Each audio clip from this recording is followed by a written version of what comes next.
Бисмиллахир-рахманир-рахим. Ассаламу алейкум ва рахматуллахи ва баракату. Кажется, микрофон подходящий, не знаю, чтобы слышно было лучше.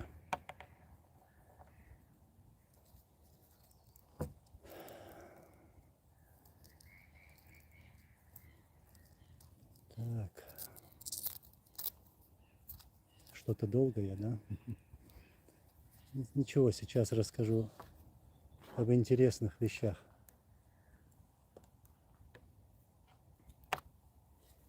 И скажу, почему я это говорю.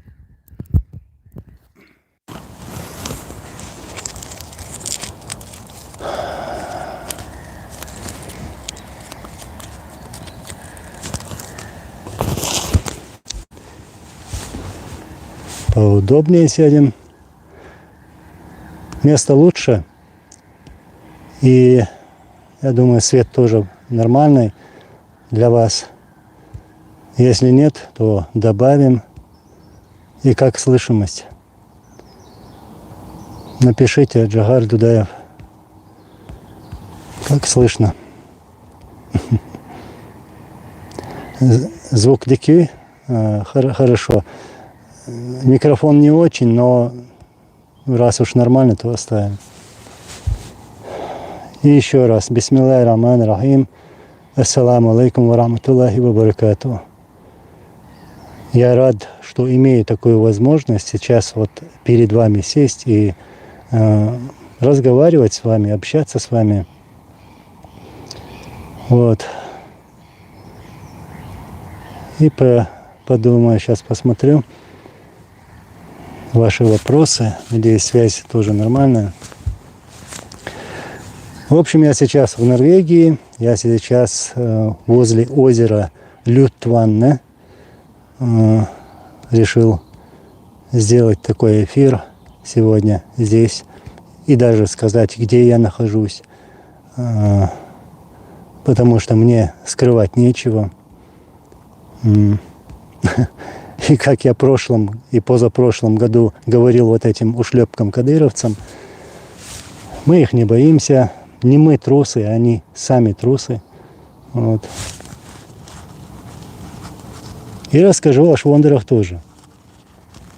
Я думаю, это будет интересно вам знать некоторые вещи.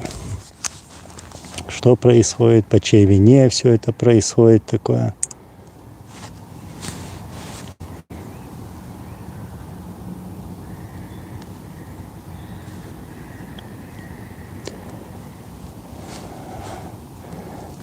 Не рискую ли я, что раскрывая свое место, а я люблю риск.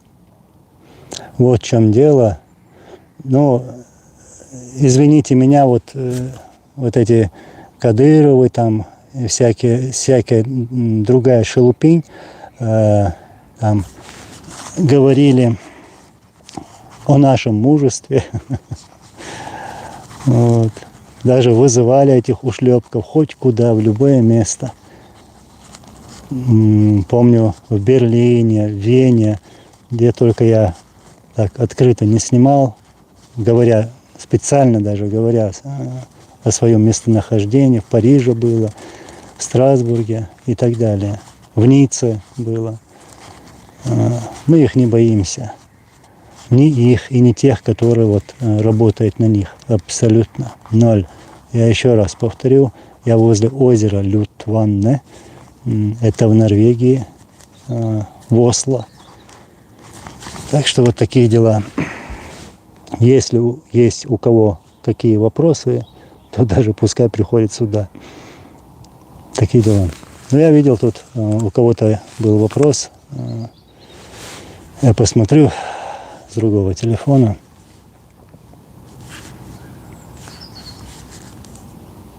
Сейчас, секунду.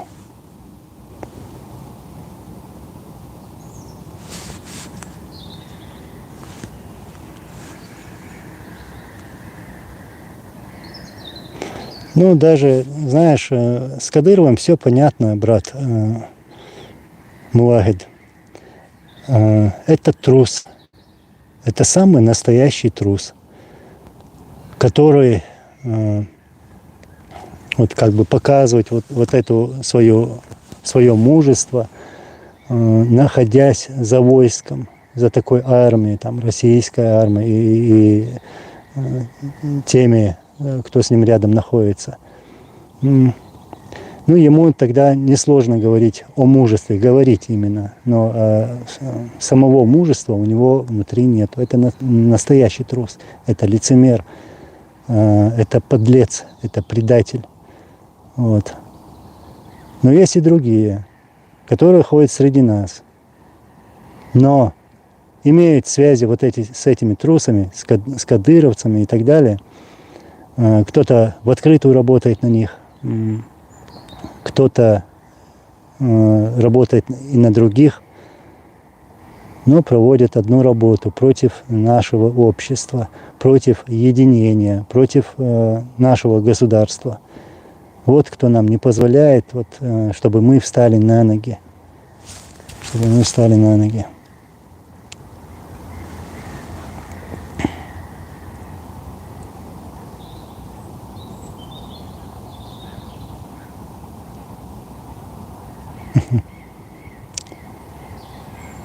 Фархад. Так, интересно, что Фархад делает, как дела у него. Давно с ним не общался.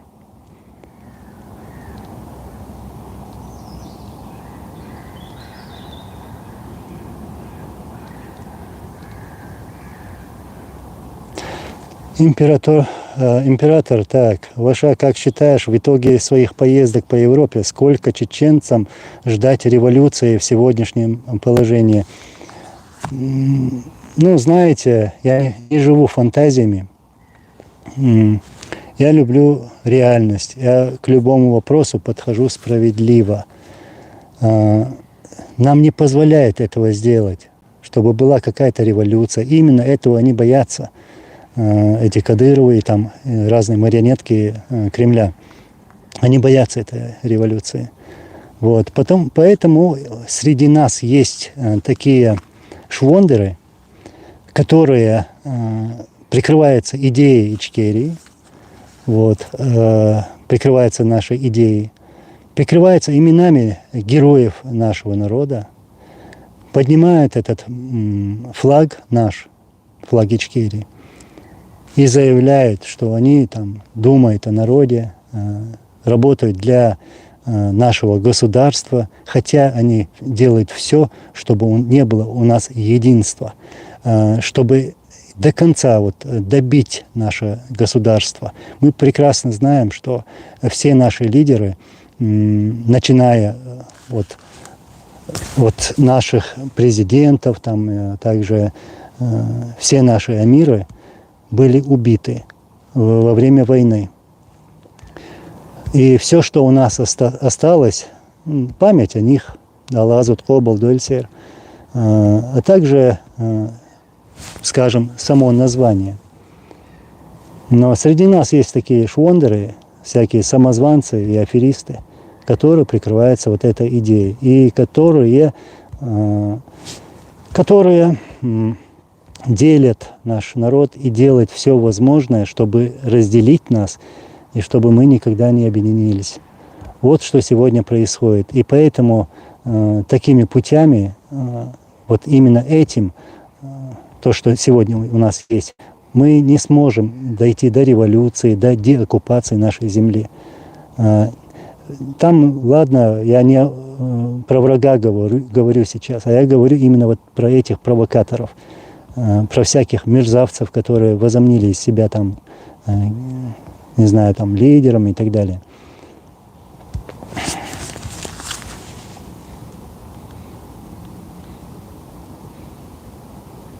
Тут называют имя, фамилию Трус Леон, там, к примеру, Джамбетов, да, который сейчас открыто перешел на сторону Кадырова, ну, якобы перешел.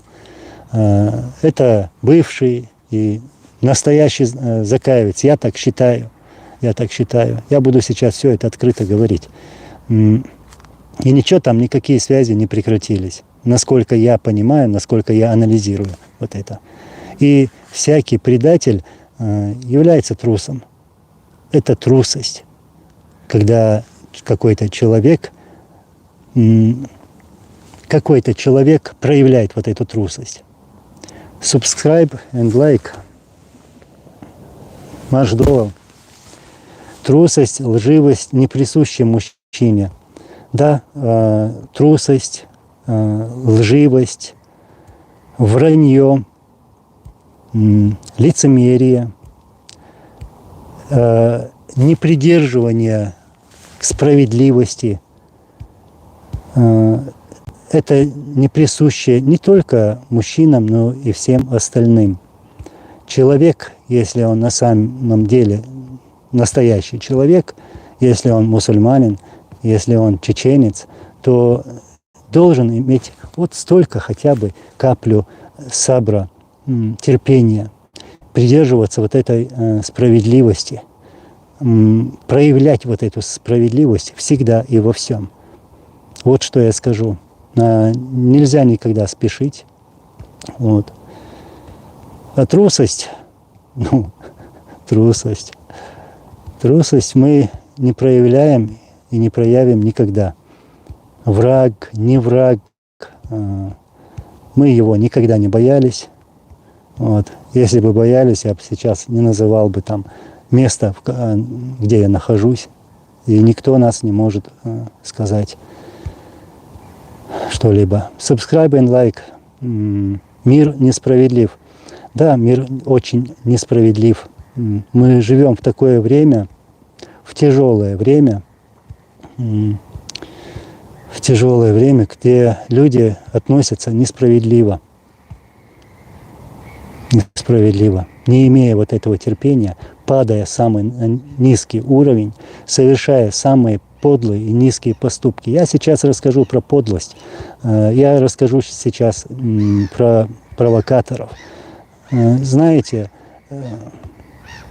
еще опять subscribe and like. В наше время очень много лживых людей. Да, я сейчас расскажу про этих лживых людях. И это одна из причин, почему я сегодня вышел на связь. Сейчас кто-то там внизу пишет: вот, Анзор, не надо там говорить, называть имя там Закаева или кого-либо других. Я считаю, что надо. Надо сделать все возможное, чтобы открыть людям глаза. Опять subscribe and like. Приятно тебя видеть. Вот, и пишешь, и самое обидное, лгут самые близкие. Ну, конечно, самые близкие могут бросить тебя в самую нужную, трудную минуту. И когда ты получаешь такой удар от близких людей, то тебе бывает больно. И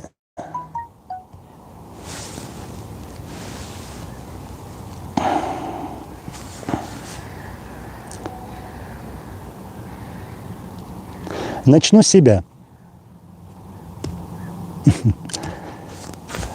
Мне тут пишут: начни с себя. Ну, что вам сказать про меня? Самые близкие знают меня. Самые близкие, знают меня как человека. Я сейчас про себя говорить не буду, это некрасиво. Тут мне написали: начни с себя. Вот. Сейчас, секунду.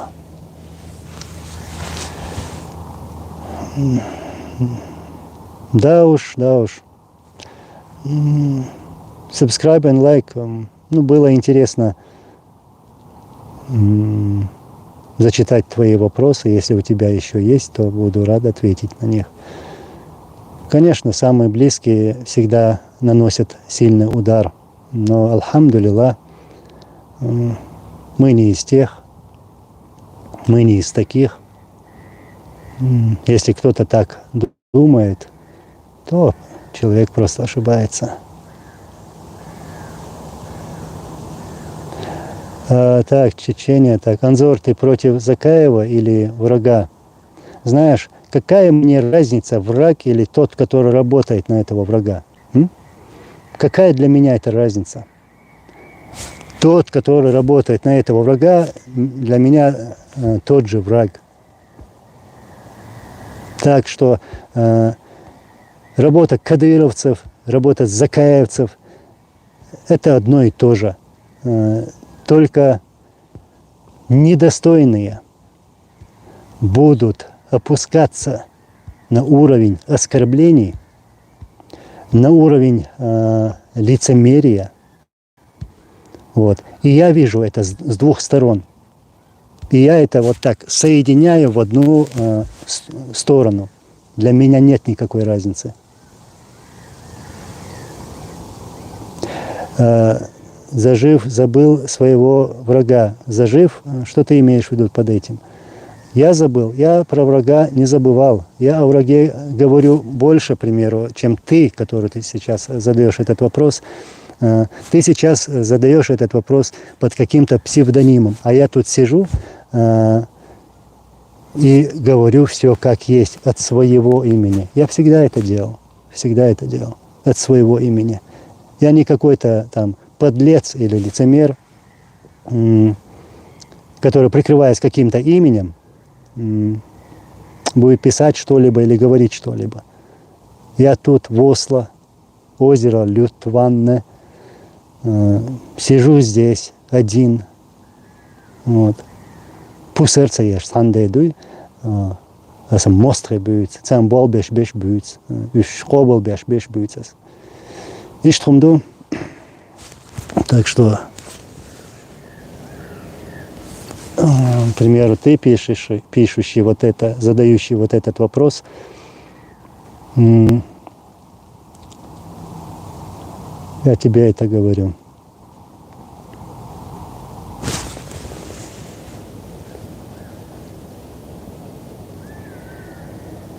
Анзор, вы просто завидуете Закаеву, что его признают лидером Ичкерии. Чему завидовать? Чему завидовать?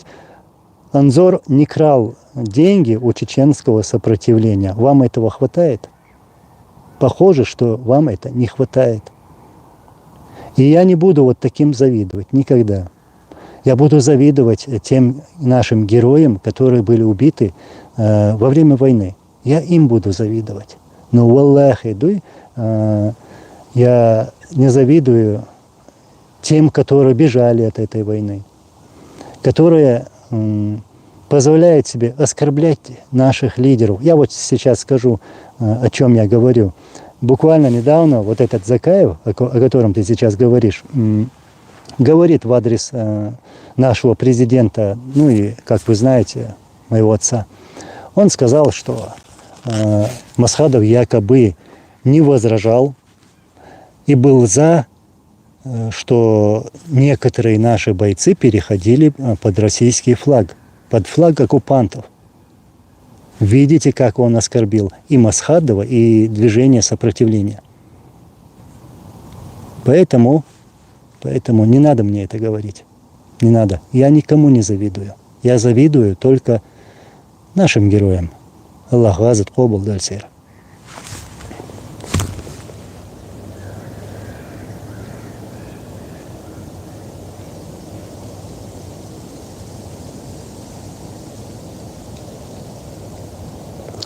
Анзор, я помню, как вы стримили из Украины и говорили «Крым наш».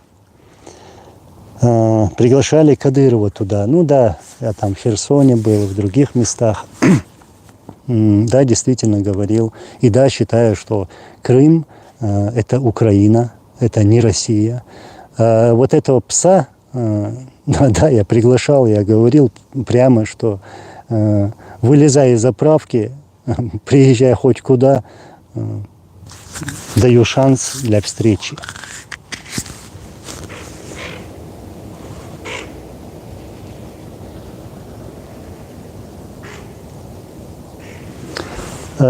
Чечения, в Польше, так. Я с тобой лично общался, Анзор, в Польше. Ну, если ты со мной общался, ты должен знать мое мнение. Ну, примерно я понимаю, знаю, раз уж, ну, если ты говоришь правду. Вот. Ты должен мое мнение знать. Где я был, где я встречался, я всегда высказывал свое мнение. Везде. От своего имени, от своего лица. Вот. И ты должен прекрасно знать, почему я говорю вот такие детали сегодня. Почему? Что меня побудило?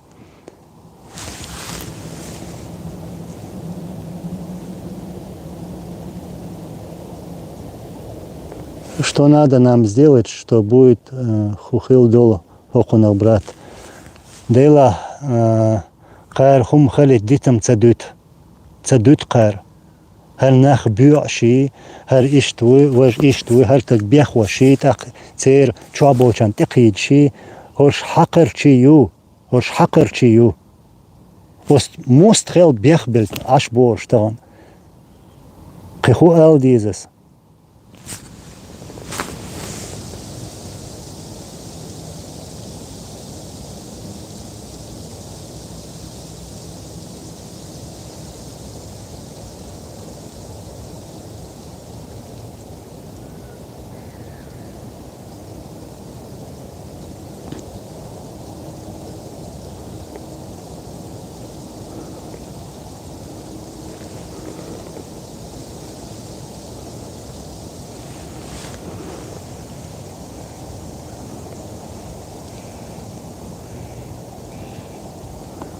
Так, Амир дал, ушел. Я не сторонник Закаева, но у тебя нет доказательства, что Закаев работает на Россию. Сейчас, секунду. Интересный вопрос. Каждый человек ошибается, но это не значит, что он работает на Россию. Ну, здравствуйте, Новый год. Вам что еще надо? Ну, вот ты задающий вот этот вопрос. Смотри, я еще раз повторяюсь. Как может чеченец после всего того, что сделали с нашим народом, называть Кадырова своим братом? Или как может уважающий себя чеченец в то время, когда убивает наш народ, угнетает наш народ, надевать русскую форму и сниматься в форме, вот этой форме, как бы участник какой-то войны на стороне России? В то время шла война, в то время убивали людей. Вот. А ты сейчас пишешь, что вот ты не сторонник Закаева и так далее и тому подобное. У меня есть доказательства. И я в прошлом эфире и всегда говорю, я готов встретиться, я готов положить вот эти доказательства. Я готов это сделать, но не всякой там шпане, которая находится вокруг Закаева, я говорю, это именно лично Закаеву. Раз уж они считают, что у меня нет никаких доказательств, то пускай посмотрят и скажут своему Закаеву, чтобы он встретился со мной. Вот. И я выложу вот эти доказательства. Но в прямом эфире, они за закрытыми дверями и так далее и тому подобное. Я не хочу этого делать. Вот. И кроме того, я запретил этому Закаеву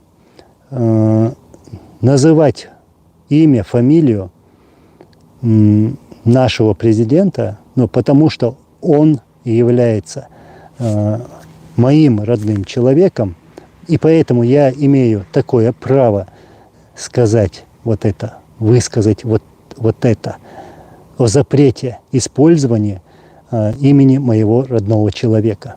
Я это ему запрещаю.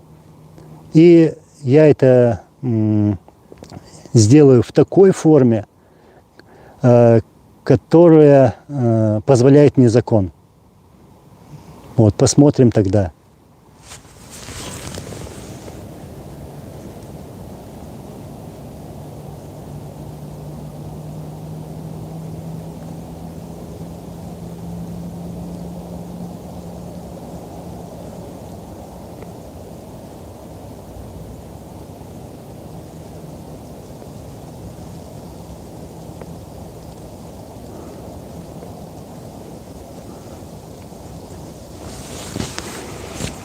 Так, тут и холодно. Тут еще света нету. Но мы найдем свет. Вот. И появился свет. Как же бы его направить-то?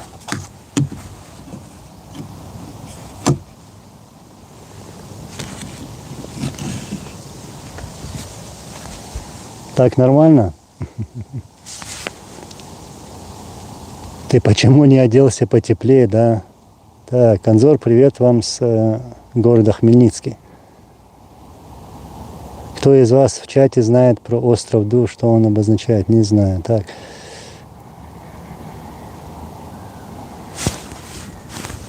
Сейчас, секунду. Так, Укроп.ua. Вам тоже привет от меня. Очень приятно видеть вас. Так, у меня еще свет есть. С двух сторон вот так поставим. Он в камеру светит. Почему я не оделся потеплее? Ну, не знаю, ошибся, видимо. Но холодно.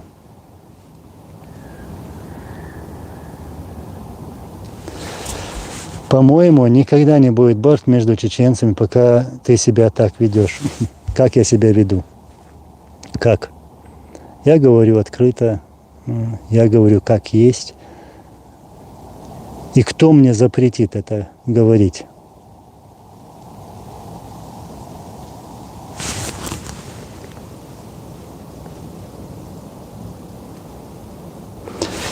Так, Анзор, давайте тогда в прямом эфире предъявите доказательства и докажите, кто на кого работает. Остается лишь назначить встречу с Закаевым. Напиши Албакову, он назначает встречу вам, назначит встречу вам без проблем.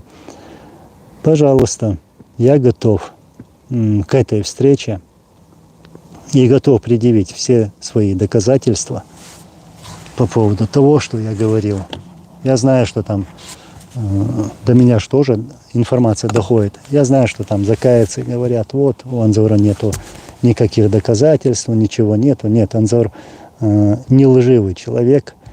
Анзор говорит те вещи, у которых есть факты. Вот. И я всегда придерживаюсь справедливости. Как бы там они ни говорили и ни думали.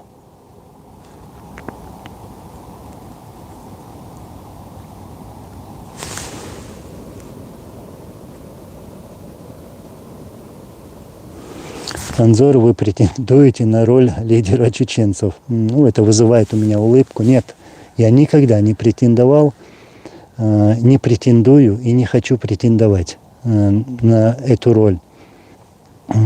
И всегда говорю, что лидером будет тот человек, который изберет наш народ. Не сейчас, а в то время, когда у нашего народа появится вот эта возможность, а именно, когда мы вернемся домой, на свою землю. Вот тогда мы имеем право кого-то избирать, и тот, который будет избран, он и будет лидером. Нет у нас сегодня лидера. Закаев – это не лидер, это самозванец. И мы вот ждем того момента, когда мы вернемся домой.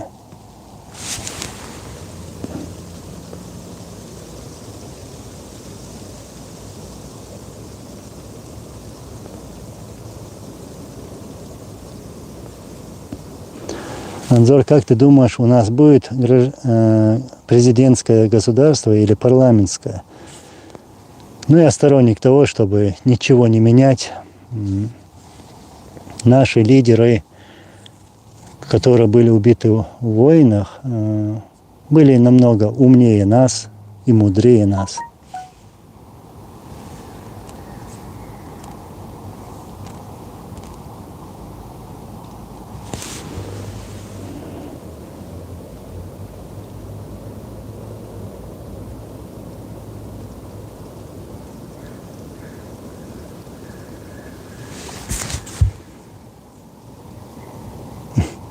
Ва алейкум ассалам ва рамтуллахи ва баракату. Панкисир вежри.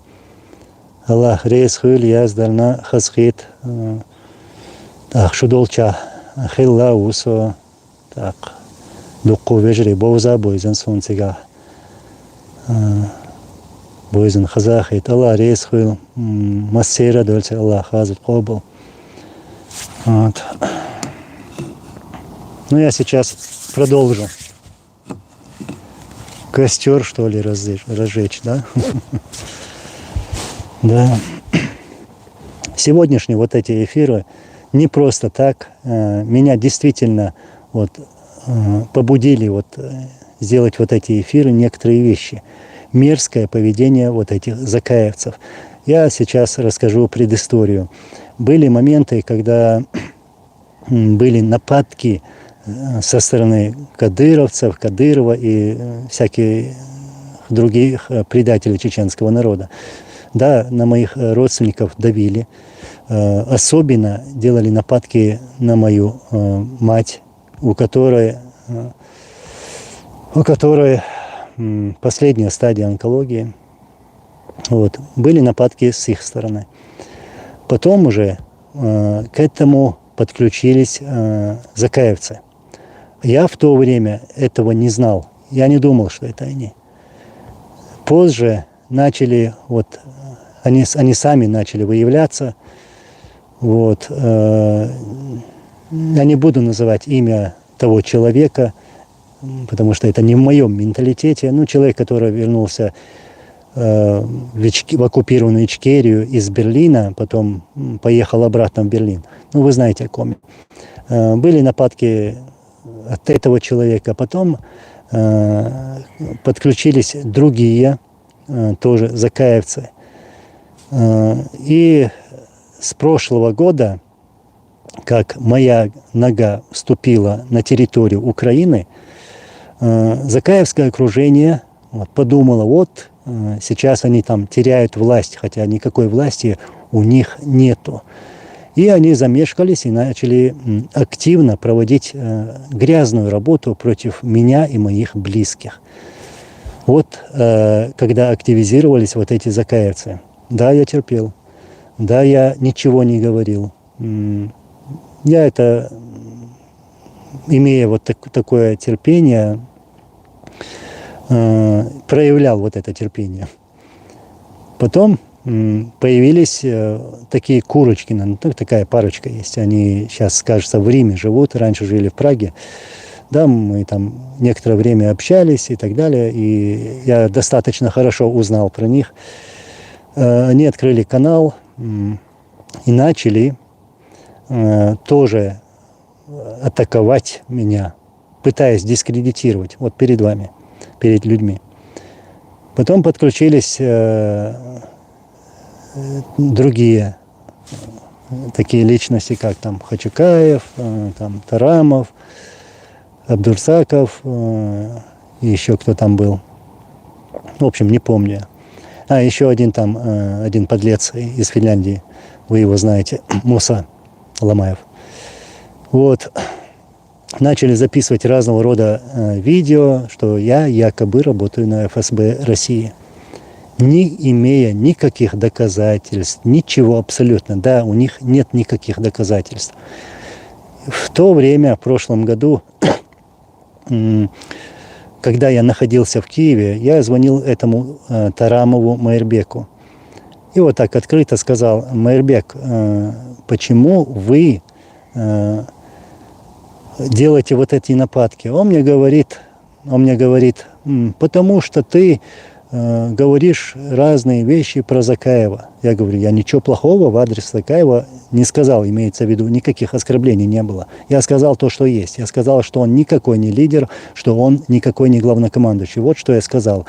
Затем этот Майрбек Тарамов мне говорит: если ты говоришь про Закаева, то ты говоришь против чеченского народа. Я говорю Майрбеку: Майрбек, ты взрослый человек, ты должен понимать, что если я говорю правду про Закаева, я же никоим образом не говорю это в адрес чеченского народа, потому что чеченский народ не избирал Закаева. Вот. То есть он представляет его как нашего лидера, избранного лидера. Затем я говорю, подхожу, вот ты говоришь, что обвинил меня, что я работаю на ФСБ России. Он мне говорит, ты же говоришь против Закаева. Я говорю, слушай, это не доказательство, это не факт. Скажи мне, что у тебя есть, например, на меня, какой факт у тебя есть. Вот я ему открыто говорю. Опять же, говорит, ты про Закаева говоришь. Я говорю, это ненормально. Затем я этому Мэрбеку Тарамову говорю, почему вы оскорбляете мою мать? Почему вы звоните ей? Почему вы делаете нападки на нее? Именно твой Закаев, вот так я ему говорю, и другие, которые находятся вокруг Закаева. Почему вы давите на эту больную женщину? Он бросил трубку. Все это не прекратилось. Терпел. И вот по просьбе моих знакомых, вот и по вашей просьбе своих подписчиков, вот,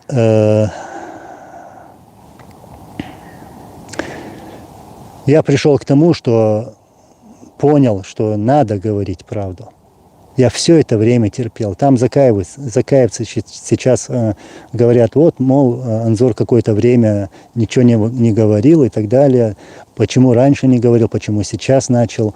Я им говорю, потому что Анзор терпел все это время.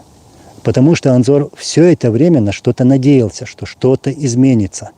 Но Анзор теперь понял, что ничего не изменится вот так, таким образом, что людям надо открывать глаза, и людям надо говорить то, что есть, то, к чему нас ведут, что людей обманывают.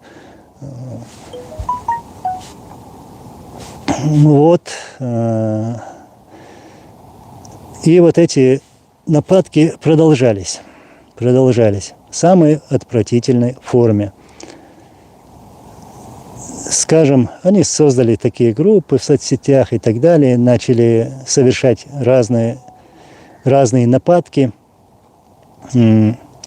Нападки не на меня. Я сейчас нахожусь возле озера Лютванна, в Осло, в Норвегии. Знаете, я не скрываюсь, я не люблю скрываться. Я не такой трус, как они. Это они трусы, они будут там какие-то подлости совершать, будучи лицемерами, лживыми людьми. Это они трусы.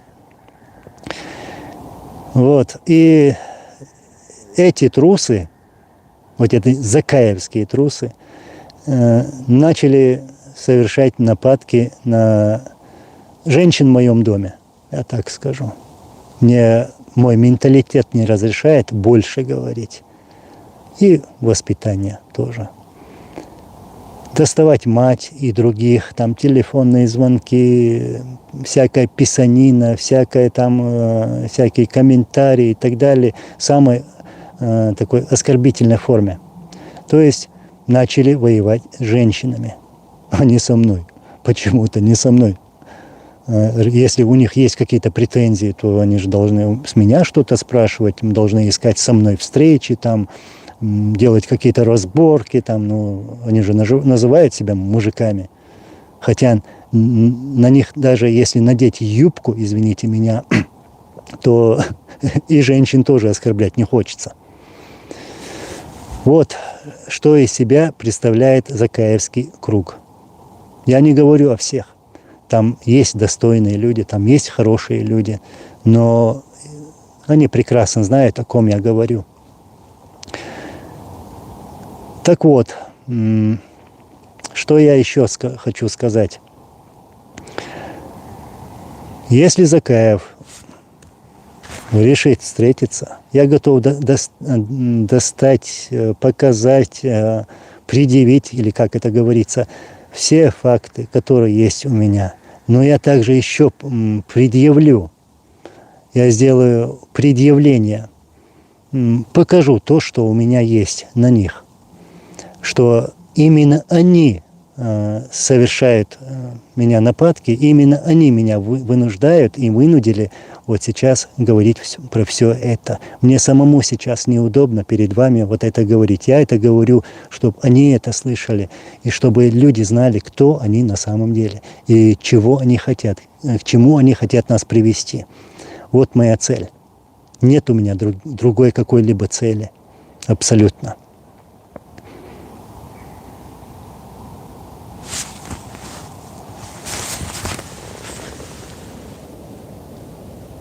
Я сейчас продолжу.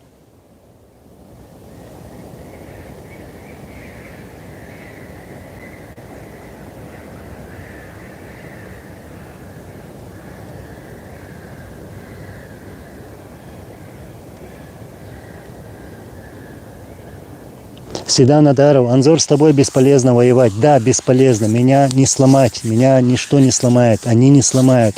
Они перевернутся, они все сделают, но меня не сломают. Пускай кто-либо из них, если считает себя мужчиной, решает вопросы со мной. Шияш нахела, шияш бюршаяла, шияш дюналду, шхумшаяла.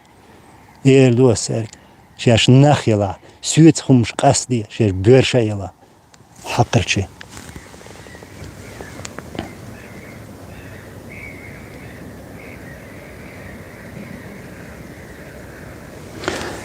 Оля, Анзор, поменяй номер телефона у матери, да, у мамы.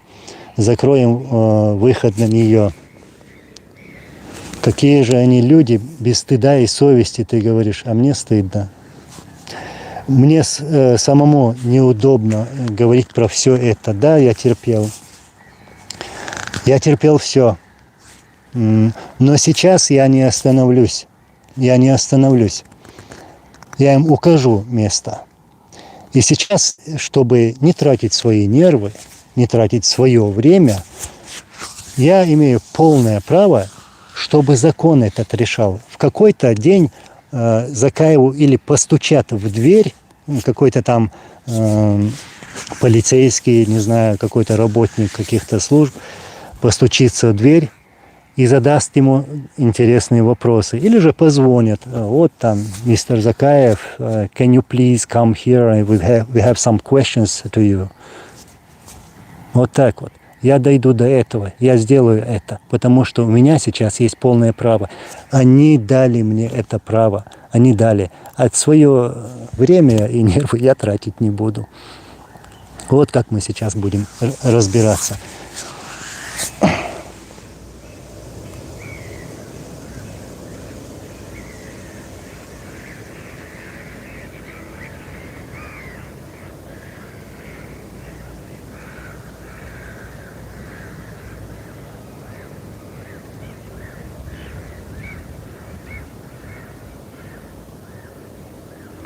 Ва алейкум ассалам, да, это ночь.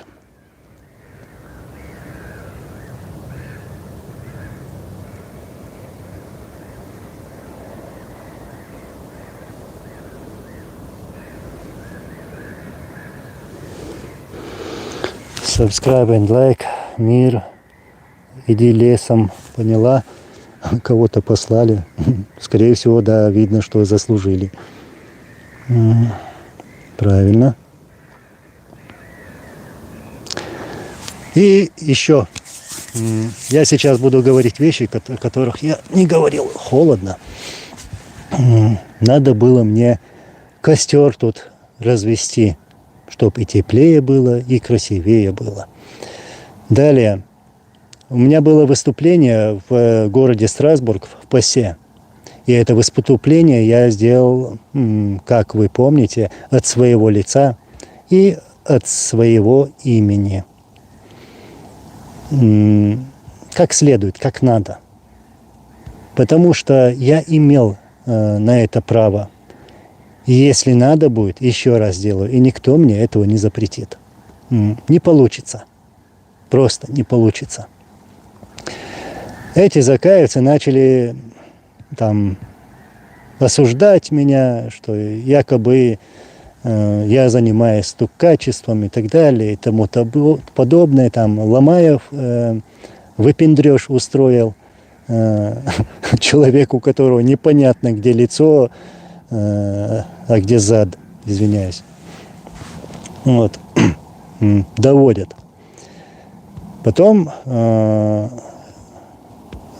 мулла Ниццы тоже там выступал, звал меня на шариатский суд, пытался я встретиться, все такое. И на следующий день пошел, настучал в официальной форме, написал заявление, Басхан.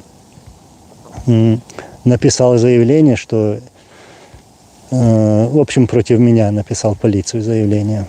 И это те люди, которые меня в чем-то там обвиняют, там, стукачество и так далее и тому подобное. Нет, я говорю от своего имени, говорю открыто, прямо говорю.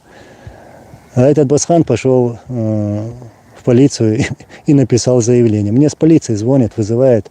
Я пошел туда. Пошел. Потом встречался в прокуратуре. Туда тоже меня позвали, потому что Закаев, Басхан написал на меня заявление. Я пошел туда, поговорил, ответил на их вопросы. И это дело было закрыто на следующий день. То есть эти закаевцы облажались на самом деле. Так, я еще напомню, что в прошлом году, в декабре, вот эти подонки, которые под именами разных там, разными именами там, и тем более именами женщин пишут всякие там комментарии, выставляют всякие отвратительные вещи. Бегали за мной, снимали мое видео, то есть меня снимали мою машину, снимали людей, которые были рядом со мной. Вот. И к машине вернулись, снимали вот номера машины, выставили это все. То есть, как бы получается, на показ этим кадыровцам, другим, вот Анзор на этой машине ездит с такими номерами, то есть подставляет. И это делали закаевцы. Потом, как мне мои знакомые выслали там скриншоты всякие и так далее, да, я их получал, я их видел, они начали нападки на женщин. Вот эта сука, извините меня, вот этот Муса, самая недостойная и отвратительная, начал вот эти нападки на женщин. В этом, как мне передали, участвуют и родственники Закаева. Вот. И родственники Закаева. Во всем этом, во всем том, что они проводят вот эту работу, отвратительную работу с оскорблениями в адрес женщин. Я это им не оставлю. Валлахи, биллахи, таллахи не оставлю.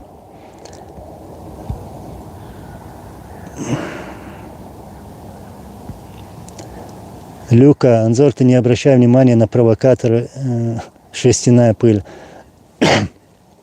Да, я-то полностью их игнорирую. И те люди, которые со мной рядом находятся, тоже это делают. Они тратят свое время и показывают свою сущность, самую низкую, самую мерзкую. Они хуже врагов. Только самое недостойное существо будет там писать от чужих имен, там, от имен там, женщин и так далее. Они никогда с тобой не встретятся и не будут решать вопросы напрямую. Вот такие вот дела. Это было предупреждение. Закаев, ты прекрасно все знаешь, ты в курсе всего этого. В нападке вот, на женщин из моего дома все претензии будут в основном к тебе, Ахмед Закаев. Ты знаешь, кто за этим стоит.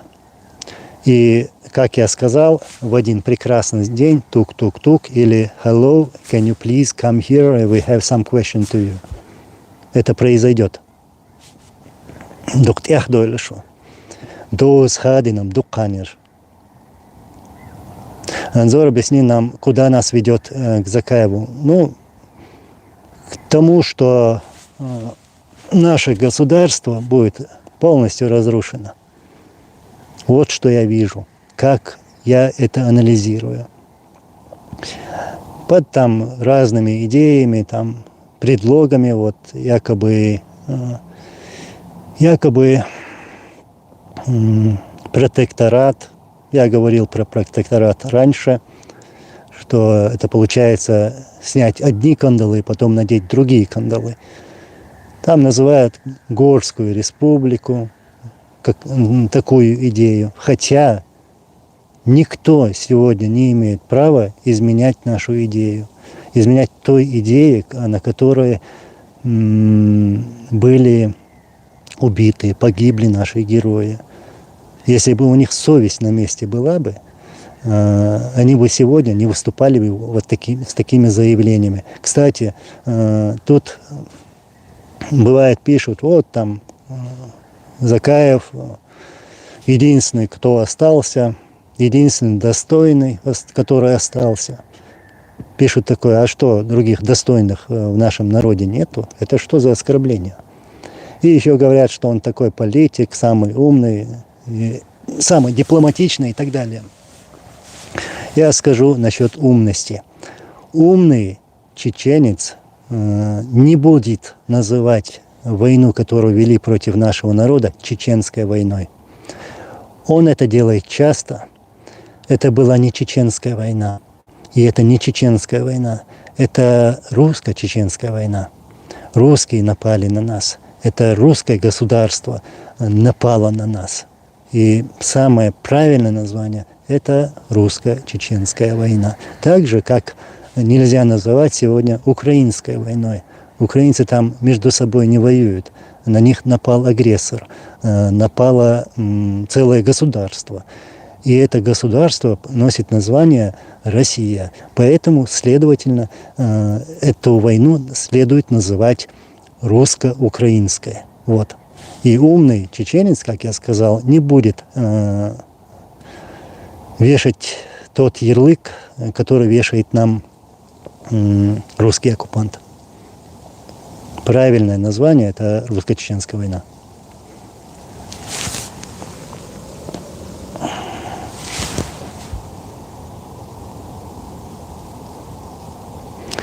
Алейкум салам, брат, ты говоришь и не договариваешь.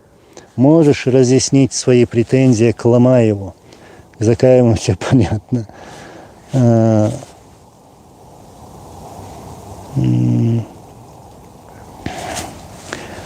Я скажу, это подлец. Это подлец, который ответит за все свои деяния в один прекрасный день. И я сказал и ранее, и сейчас повторюсь, что наступит день, когда я с ним на нашем языке, на чеченском языке поговорю. Вот что я скажу. Сегодня он, прикрываясь именами там, женщин, под разными никами женщин, пишет там всякие гадости. Вот кто Ломаев.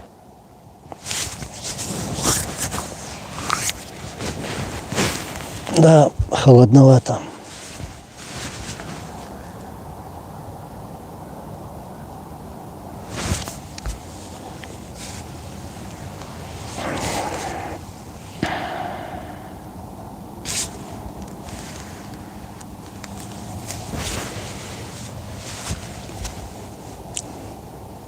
Никого не видно. Никого не видно. Никого нету.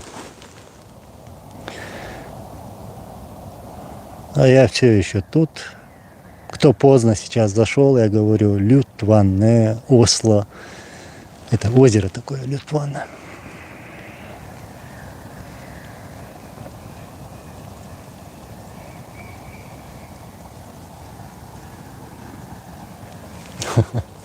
Разожги костер, а как тут разжечь-то? Я бы хотел оказаться там с тобой рядом, брат. Я бы тоже. Я бы тоже. Тут даже нечем разжечь-то костер. Валейкум ассалам, рамтуллахи ва баракату, алхамдулиллах. Фархад 24. Можно я подъеду, Анзор? Да, можно. С большим, огромным удовольствием. Фархад, это ты? Ответь мне.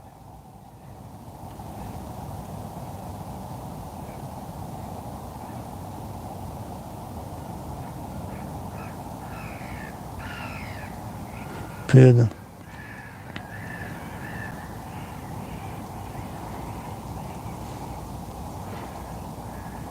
Анзор, ассаламу алейкум, алейкум салам. Скажи честно, ты хоть раз видел себя со стороны? Нет, со стороны я никогда себя не видел. Извиняюсь. Лютван это недалеко с Опсал. Так. Фархад, дорогой, как же рад я тебя видеть.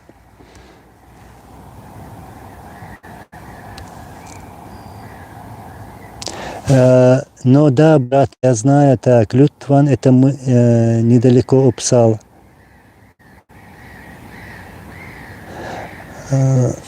Ломаев, подлец, да, я еще раз говорю, подлец, обычная, извините меня, сучка. Вот что я скажу.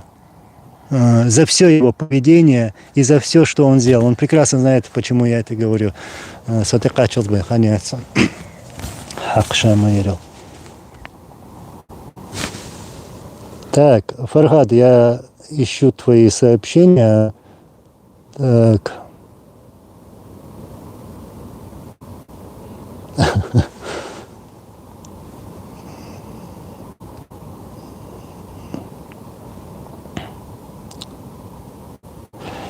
Так, Анзор, ты был знаком с Шамилем Бусаевым? Да, я его знал с 1993 года.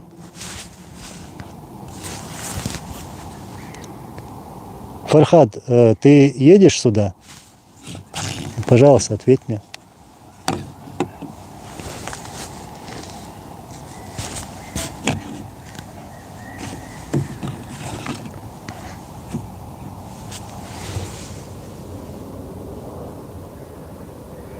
Он сказал, да?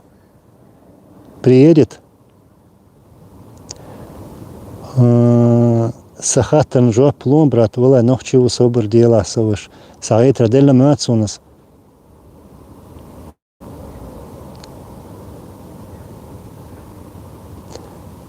Фархад, ты сейчас где? Ты сейчас где?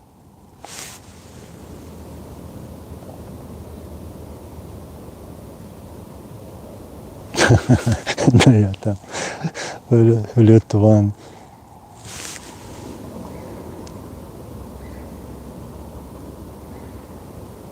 А, ты в Ставангере? Понял.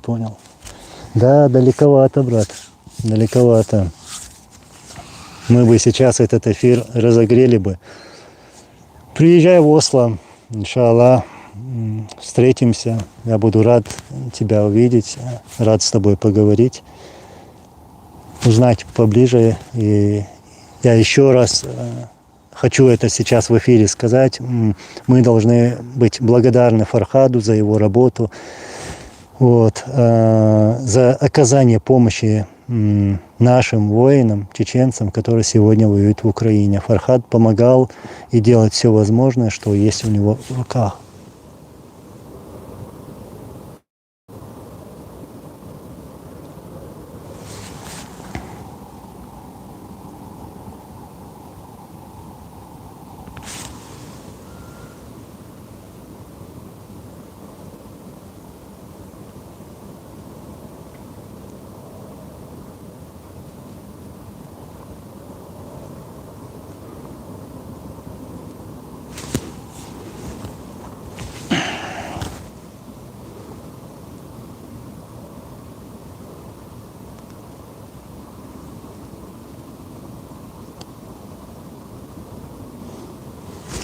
Анзор, ты приезжай ко мне в гости в Ставангер. Ты же в Ставангере, да, брат?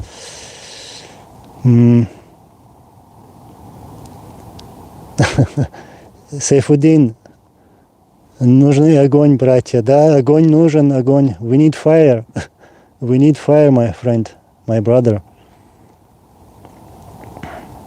Фаргат, я бы с удовольствием приехал бы в Ставангер, но сейчас у меня кое-какие дела, по-любому сейчас в эти дни я не смогу. А так, иншаллах, в один прекрасный день встретимся.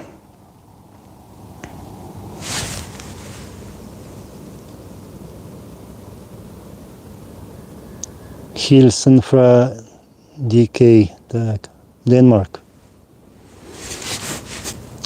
Так, брат, так.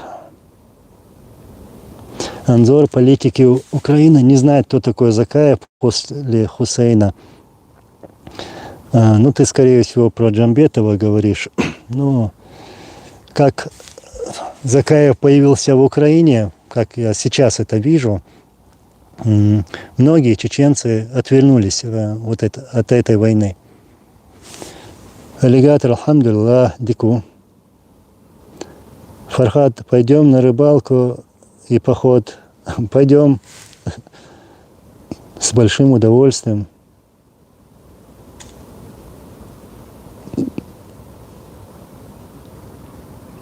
Но чего, не можешь в теплом месте вести эфир? Да ничего, кровь горячая. Кровь помогает.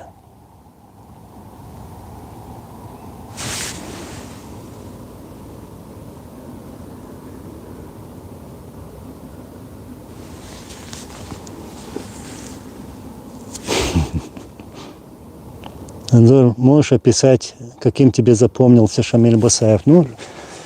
Шамиль Басаев, я говорил как есть, были вещи, с чем я был недоволен, чисто мое мнение. Но он все равно оставался быть на своей земле и воевал против русских оккупантов. Allah dekal bolje šebeše.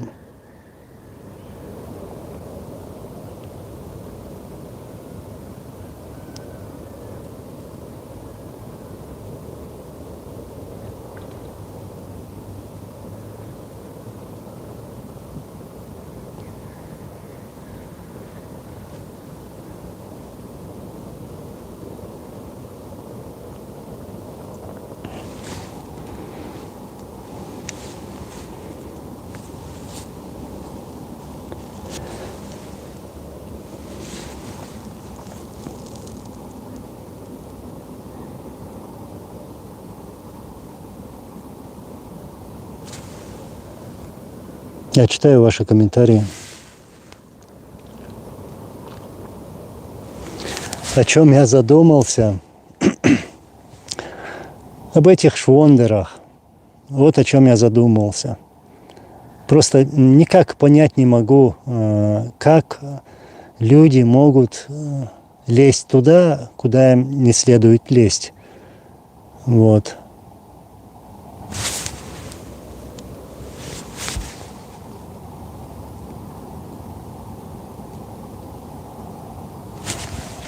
Тут пишут, Анзор, ты прав в том, что чеченцы не должны воевать в Украине, но я сейчас дочитаю.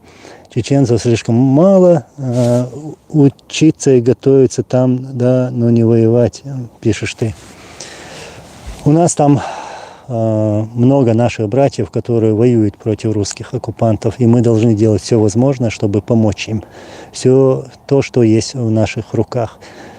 Вот. И да, наш народ, особенно молодежь, мы должны ее беречь, беречь свой народ, беспокоиться о нем, о нашем многострадальном народе, потому что скоро наступит время, когда нам придется поехать всем домой. Вот тогда мы будем нужны нашей Родине. Вот какой день надо ждать и к чему готовиться. Иншаллах. Иншаллах.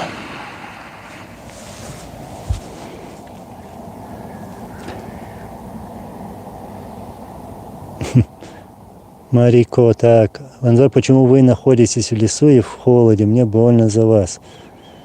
Спасибо. Приятно даже. Но нет, все нормально, алхамдулилlah. Просто показываю, что мы везде, в любом месте.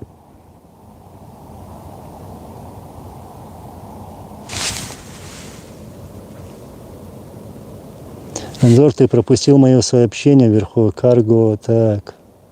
Но сейчас идти к этому сообщению, вот, что-то я не вижу. Не вижу. Наверное, далеко ушло.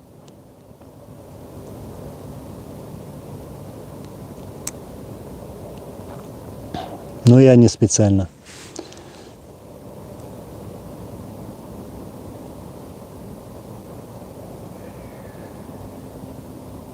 Тебе не кажется, что правильнее будет сказать российско-чеченская война, так как против нас воевали не только русские, а все нации России? Но если по этой логике, почему чеченцев называли чеченскими террористами, например?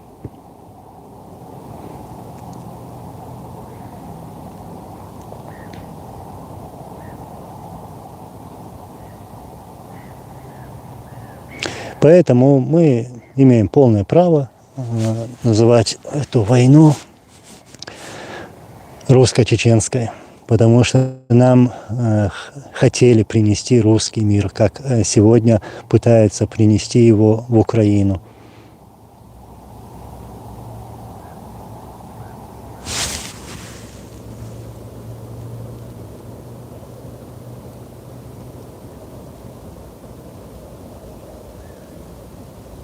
Анзор, завершая эфир, прошу тебя.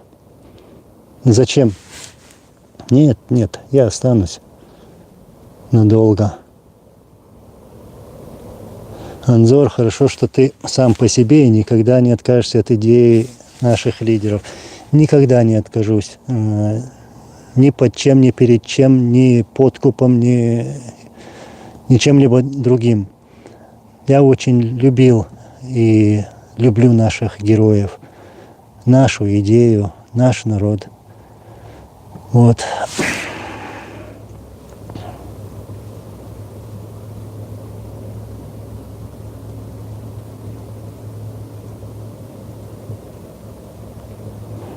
Нету русского мира, пишут.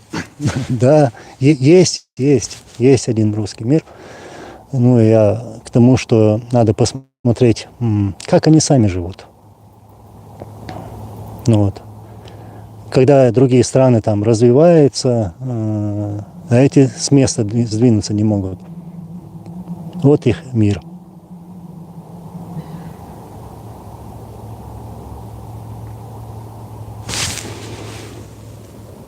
По поводу Басаева ты правильно сказал. Он как мужчина до конца воевал и стал героем Кавказа. Да, наши народы решают, кто герой, кто предатель, кто провокатор, кто лицемер. Вот. Я сказал, как есть, как считаю, как бы я не был доволен или недоволен там, Басаевым и так далее, или другим кем-либо, но один факт, что он воевал против русских оккупантов и не уезжал с Кавказа, был там. Ой, Аллах, цела. Так, правда, что Басаев поклялся, положив руку на Коран, что будет работать с Масхадом в его правительстве и не сдержал клятву. Ну, про клятву я ничего не знаю и никогда ничего не слышал.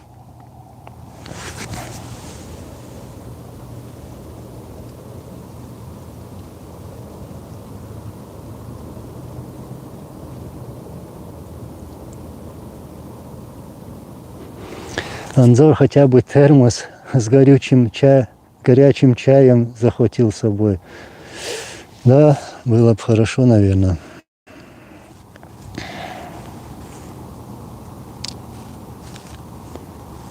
Что-то вот так.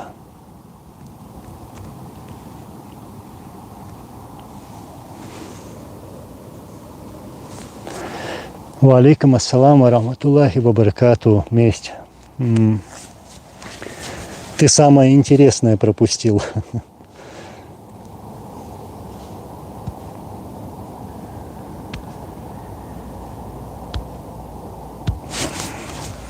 Пойду-ка я посмотрю. Сейчас, секунду, я вернусь.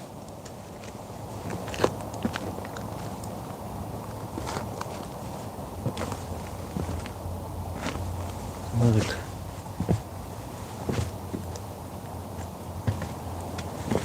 Здесь костер даже разжечь нечем, но холодно.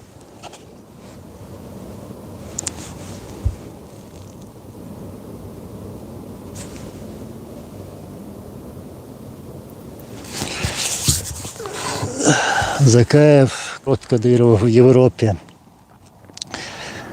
Теперь я могу верить во все.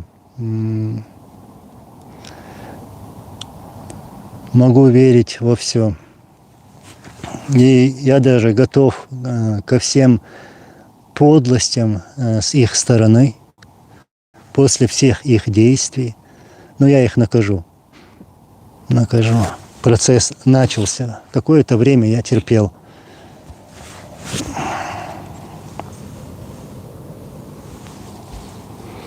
Любопытно. Я говорил, костер не разжигай, полиция арестует тебя. Полиция. Да, сейчас нельзя тут разжигать костер. Ну,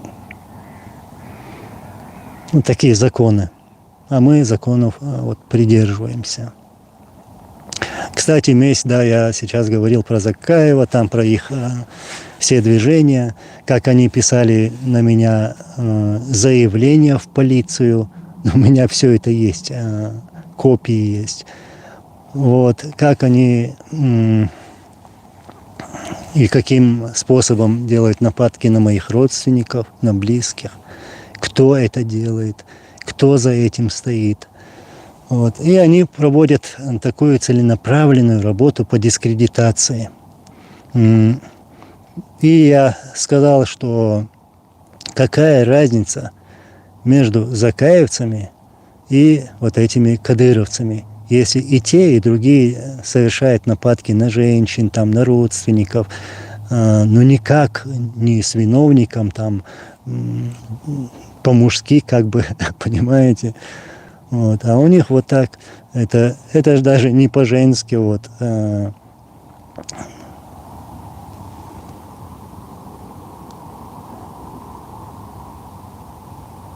А что они написали в полицию, в чем претензии? Ну, там, иншаллах, скоро сведем счеты, иншаллах сведем.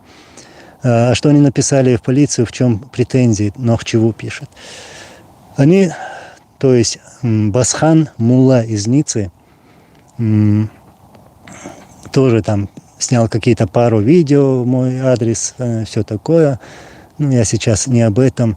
Этот Мулла написал заявление на полицию и подал меня в полицию. Якобы там я наклеветал, там что-то еще сделал. В общем, меня полиция вызывала и задавала серьезные вопросы. На эти вопросы я ответил. И на следующий день, вот через 2 дня, мне сообщили вот из этой полиции, что дело Басхана, вот это заявление, было закрыто. То есть закаевцы в очередной раз облажались. Да, я буквально недавно выставлял такой пост. Выставлял пост, где я говорил, вот спрашивал, как бы опрос делал, потому что мне некоторые люди говорили, что вот Анзор надо бы фильм там документальный сделать про деятельность Закаева, что он нам принес, чего он добивается и что хочет сделать. Вот. И такой опрос сделал у себя тут в Ютубе. Ну, я прихожу к тому, что, скорее всего, раз уж этого требуют люди, большинство людей, то я приду к этому, и я сделаю это. Сейчас, на данный момент, у меня нету возможности, такое скажу, в аппаратуре, ну, нет никакой аппаратуры, можно сказать, чтобы делать какие-то документальные фильмы и так далее. Вот. И меня останавливает вот это, а также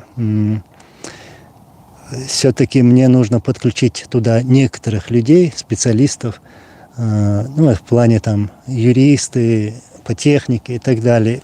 И сейчас на свои ресурсы я все это сделать не смогу, на самом деле. Ну, я говорю, как есть, открыто.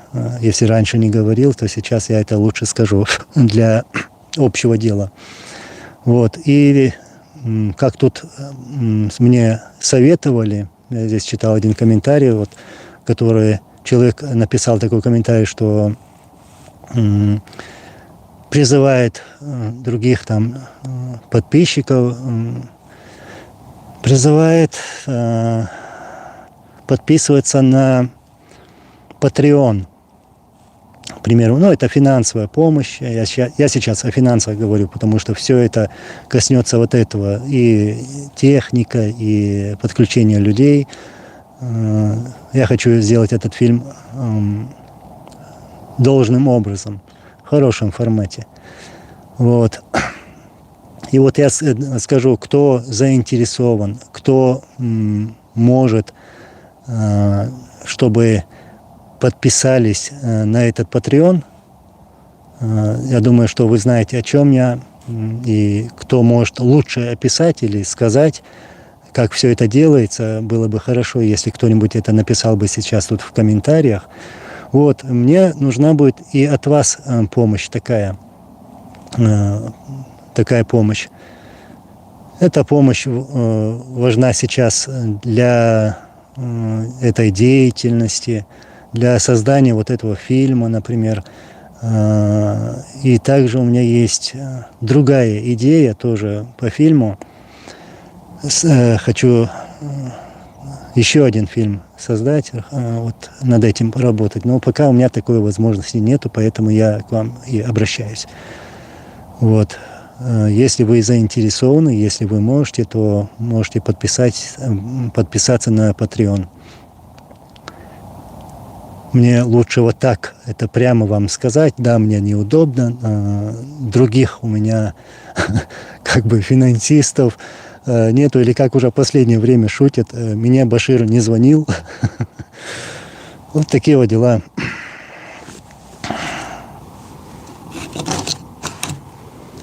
Тут вопросы были. Анзор, иди в машину сядь.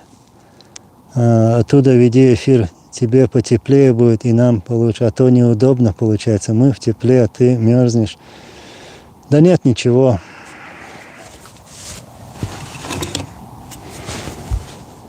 Я тут и, похоже, надолго.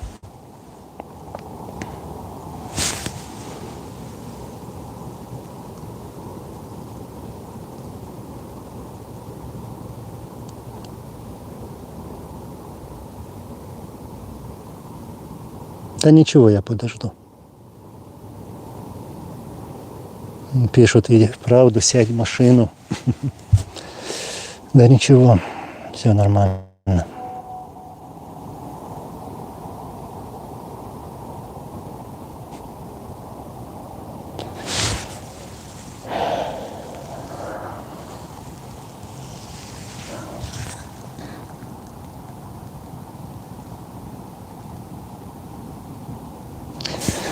Ва алейкум ассалам ва рахматуллахи ва баракатуху.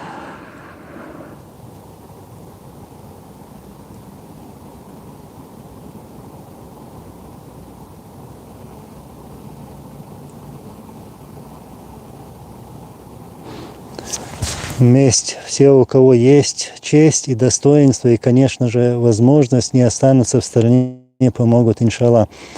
Иншаллах, месть очень приятно.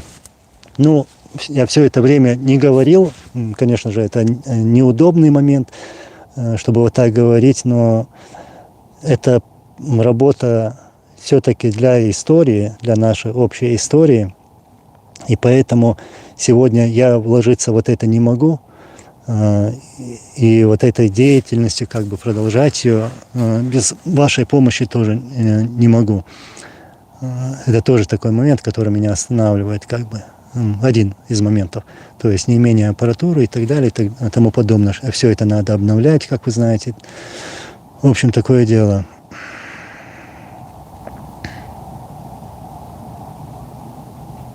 Мне тут еще на телефон пишут, поэтому я иногда отвлекаюсь. Ну, лучше бы писали бы, конечно. Но ничего, все нормально.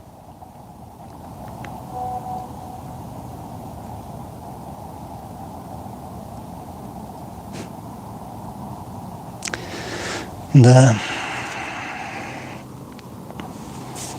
Но к чего? Каким образом помочь? Куда скинуть деньги? Ну, попросить Башира позвонить. Я шучу. Я никогда не дотронулся бы до таких денег, которые каким-либо образом связаны с Кадыровым и другими подонками. А вот каким образом помочь, например? Ну, для меня самый легкий вариант это будет Patreon. Вот я еще раз попрошу, если кто может найти информацию, как все это делать, инструкция, скажем так, чтобы кто-то написал это здесь.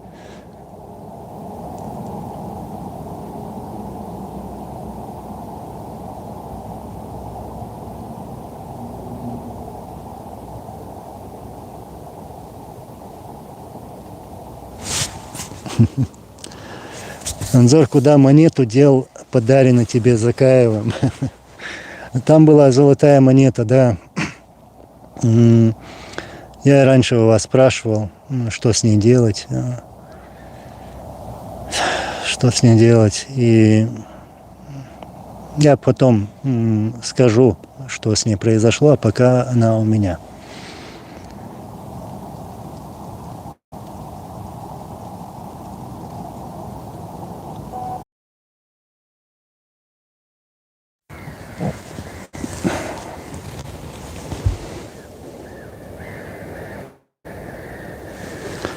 Я все еще здесь, со мной все нормально.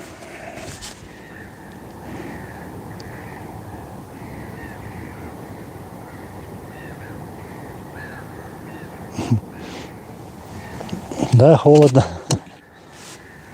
Терплю, но ничего. Лучше, чем в машине.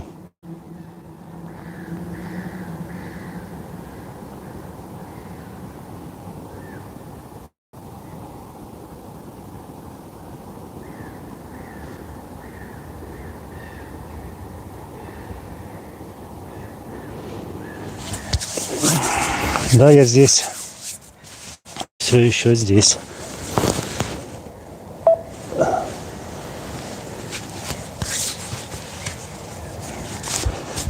Ну, пишите, поговорим.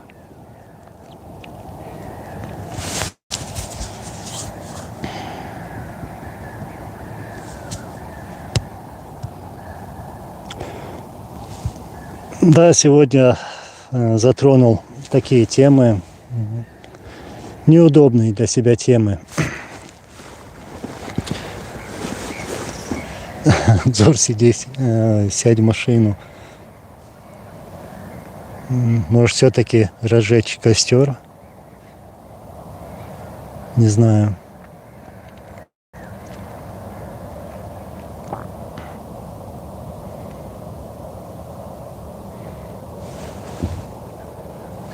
Все-таки разожгу я, наверное. Вот бумаги, чтобы разжечь костер, у меня, кажется, нету.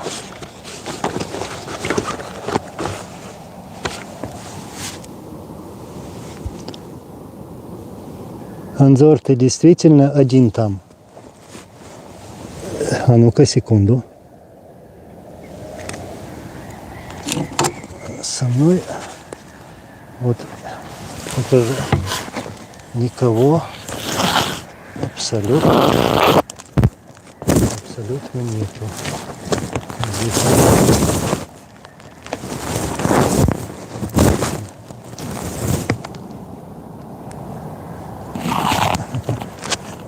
а что?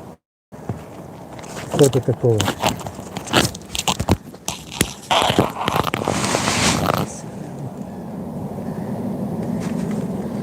Нет, со мной никого нету. Лütfüş das var. Sen de göçleri. Ve hanak izluştu. Ve kakara kıyırştu. Vallahi датск, да, датск.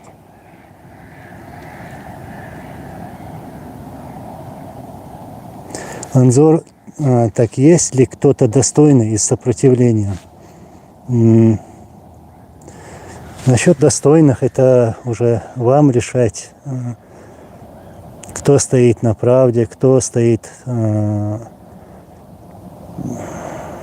нашей идее, кто думает о народе, это уже народу решать. Сегодня, да, я знаю многих достойных людей и очень хороших людей.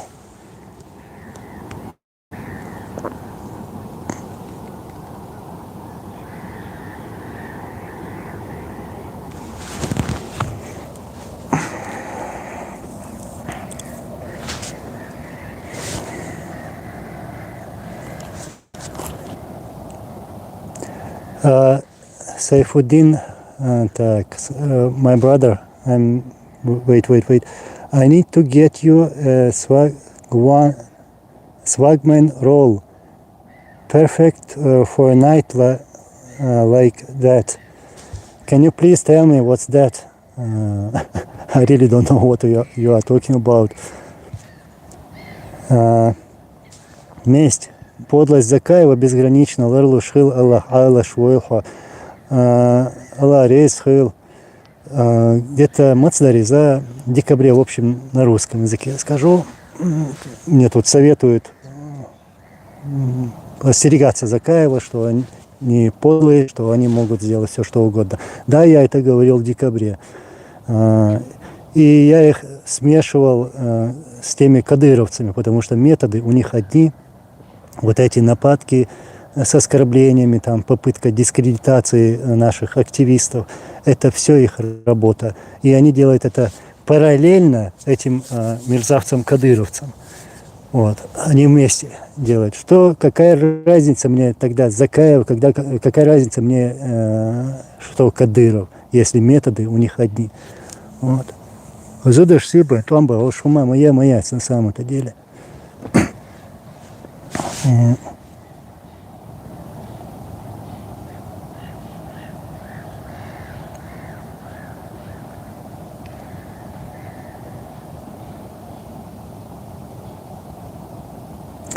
Фриду маршу нохчин. Анзор, они все равно не придут. Лучше не трать свое время и здоровье. Иншаллах, нервы и здоровье понадобится в скором времени на нашей земле. Береги себя ради Всевышнего. Иншаллах, не мы должны их бояться. Вот. Хакр чаши, хакр басайон, дилшил хумши, харнах ихваша, иду халхитек. Цар сун хум дийцера, цар совийцера, цар хумш колла колш, хумш лилам дейду, цар ел пейд боч на хилла мабац, и хакр чию свючил. Вот. Нервш, тела сумац, нервш, со настроение шон, соцар вуха вирват шон, я вухал урват шон, шеш со вуха урвал хита, шейгай дюнал дела, хауса, полный вперед. Цицки хаусиш.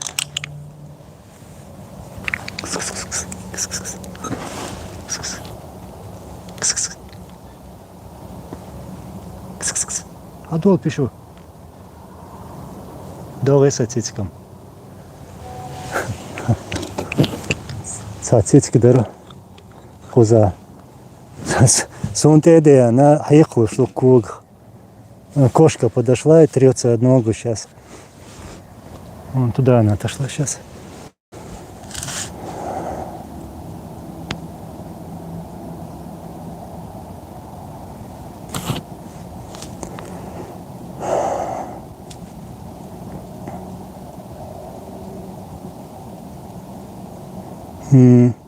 Я читаю ваши комментарии.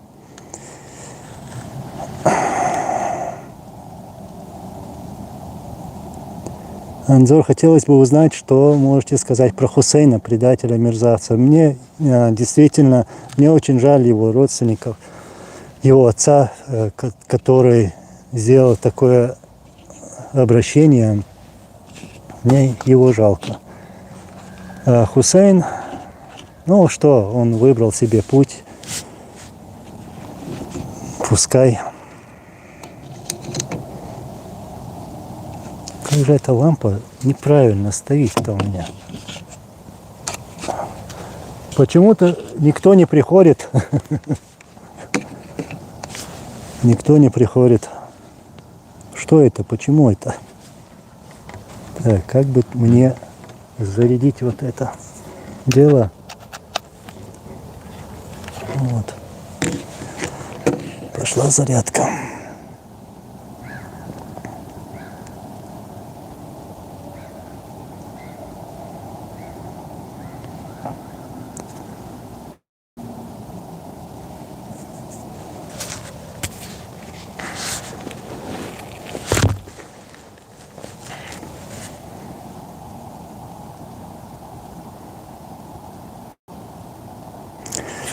Так, Анзор, вопрос.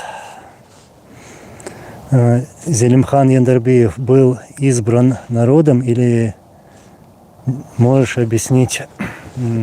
Нет, он не был избран народом. Вот. После убийства нашего первого президента Джохара Дудаева он по конституции нашей стал президентом, исполняющий обязанности президента Чеченской Республики Ичкерия, потому что он до этого был вице-президентом. Вот как стал нашим лидером Зелимхан Яндарбиев. Аллах дейхал.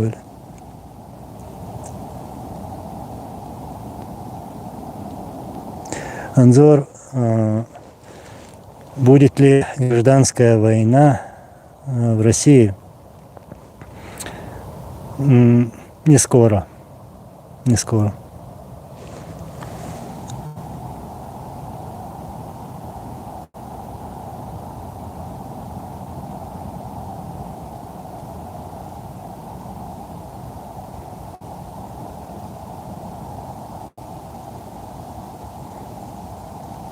Не надо бояться, надо остерегаться. А чего бояться? Всевышнего надо бояться за свои деяния, за свой шаг, который ты делаешь, за все, что ты говоришь, за каждое слово. Вот кого мы должны бояться. И быть стойким на своем пути, который ты выбрал, чтобы никто, ни одна из мразей не помешала тебе на этом пути. Вот чего мы должны бояться. Это дикий кот. Не знаю, кот или кошка, но сюда подошла. Кстати, там кошка. Терлась ногу. Рыжий кот, да, рыжий был. Кошку домой забери к себе, Анзор, мне советуют. У меня дома есть кошка. У меня дома есть кошка.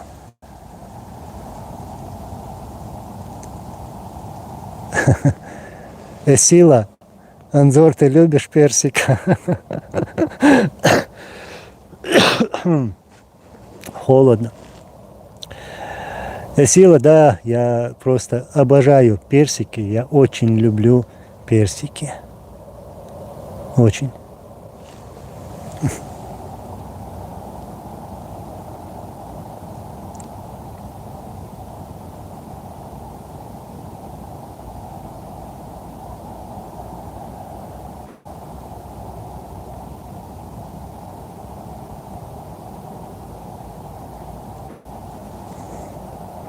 Но чего, я не знаю, с чем я запутал вас, не знаю, ты не понял. YouTube, салам Манзор, алейкум ассалам, ты во Франции живешь, ну я сейчас в Норвегии, я бываю везде.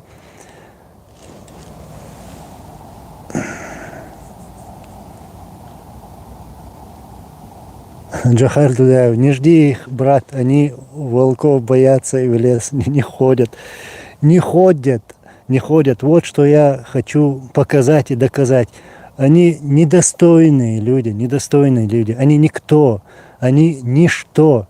Они лишь способны там наговаривать, слухи пускать, сплетничать, как базарные, или там нападки на женщин делать, воевать с женщинами, выдумывать всякое там грязное, вот, пытаться дискредитировать кого-то.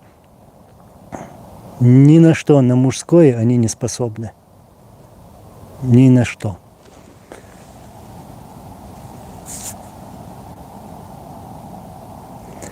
Анзор, брат, расскажи, как Кадыркин в трубу спрятался, как его доставали из трубы во Втурах. Ну, это такая особая история. В общем, дело было во Втурах. Шла Вторая русско-чеченская война. Кадыров и его там окружающие его, всякие имена не знаю. В общем, поехали во Втуры. И там на соседней улице, где-то там вдали, началась перестрелка. Перестрелка, какой-то бой, там что-то было. И Кадыров, все разбежались, эти кадыровцы разбежались, а Кадыров залез в трубу. И те, которые были рядом с Кадыровым, младшим, они сели в машину и уехали. И они забыли этого Кадырова. И потом самое интересное, что они едут, представляете, едут в машине, убегают с этого места, с места боя, потом узнают, что Кадырова нет рядом с ними. Едут обратно и находят Кадырова в трубе, который не может вылезти оттуда. Ну, там, вы сами представляете его габариты. Сейчас-то он еще хуже опух, вот, этот лопух. В общем, вытаскивали этого Кадырова. Не могли вытащить его, что-то там использовали, ломали эту трубу. Короче, вытащили оттуда. Вот такая история Кадырова с трубой.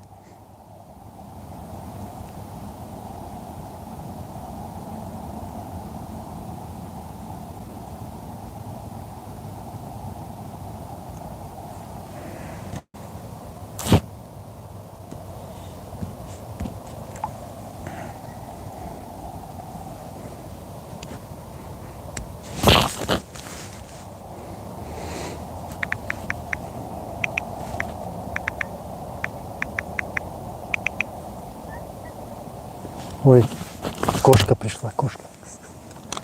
Кс-кс-кс.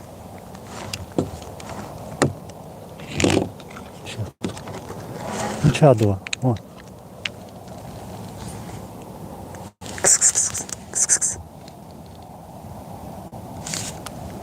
Кс-кс. Еще.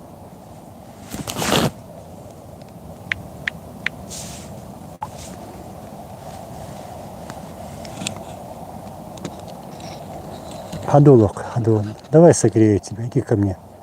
Иди ко мне.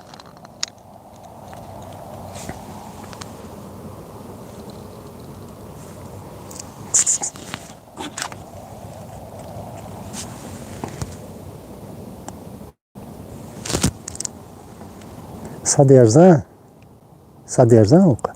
Повернись. Хадул. Иди сюда, согрею.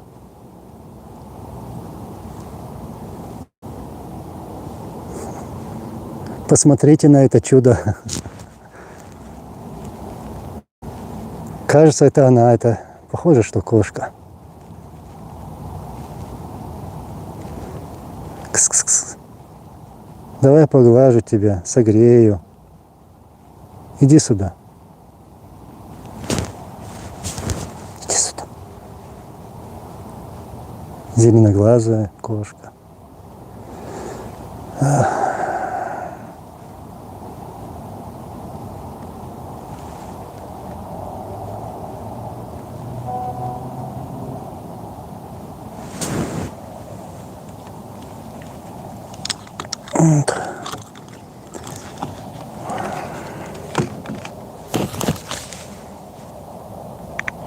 Сейчас, секунду.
Я извиняюсь.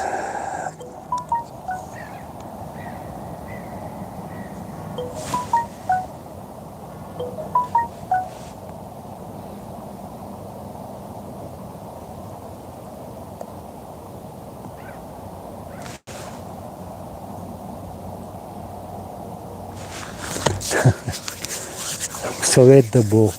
Соводи там кузар. Окей, води там. Совет дабо. Там хумна совет дабо. Там совет дабо. Дохалер там больше. Цуя лела во. ومايت مستوى شنبوس رياش سليل تاقين صحياز وشك سحاولي سقوز حق متر واقعا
Сейчас, секунду.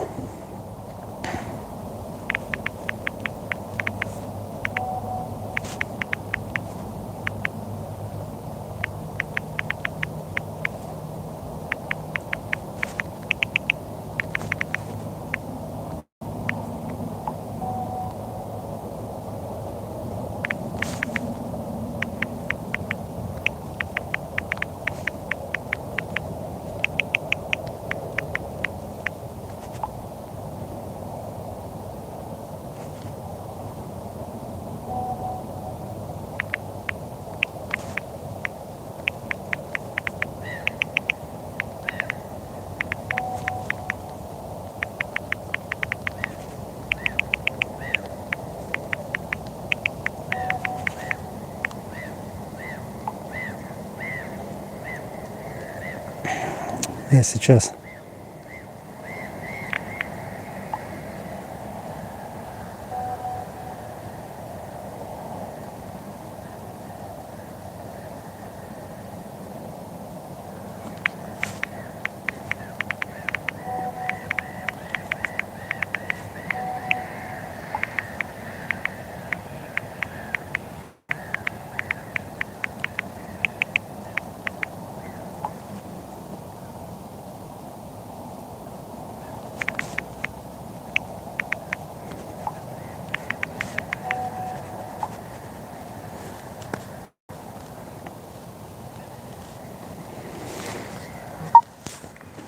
Ассаламу алейкум, Саваш. Аллах рейс китарон сох, китарон. Заня доку, иншаллах. Я извиняюсь. Да, извиняюсь.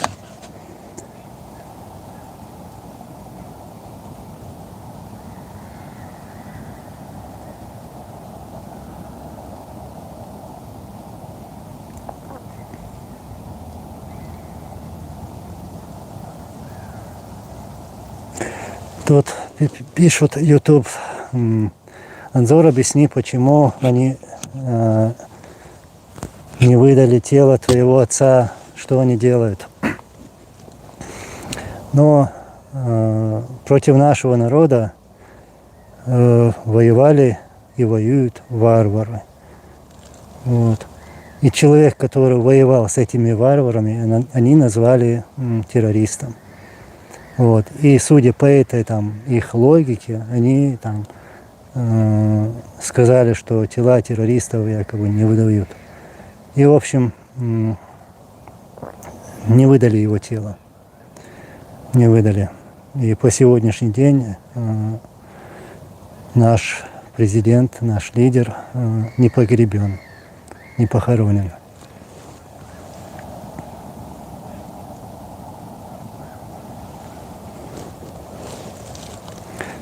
Анзор, что можешь сказать про министра иностранных дел Ильяса Ахмадова, который сейчас живет в США? Ильяс Ахмадов, у меня была связь с ним, общался с ним.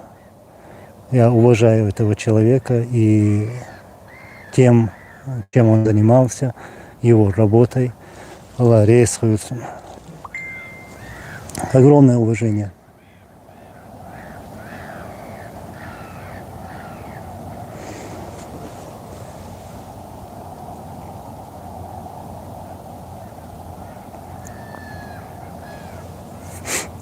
Анзор, ты нам нужен здоровым.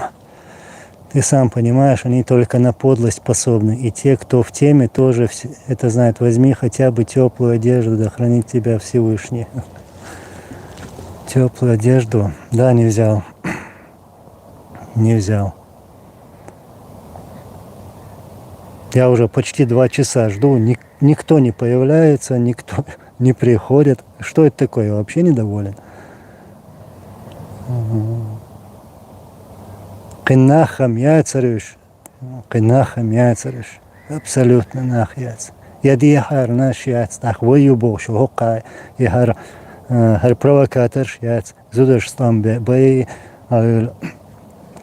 Кеч царах цахумш чуяти.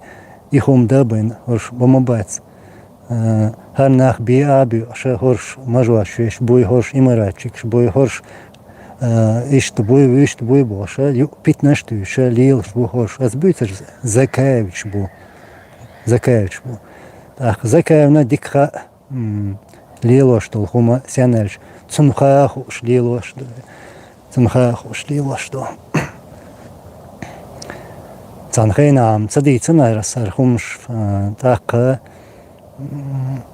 инс диеш хулуксар диеш хулуксар Тага мавар возит виз. Так, дүйч дела, отхуман бухал виз.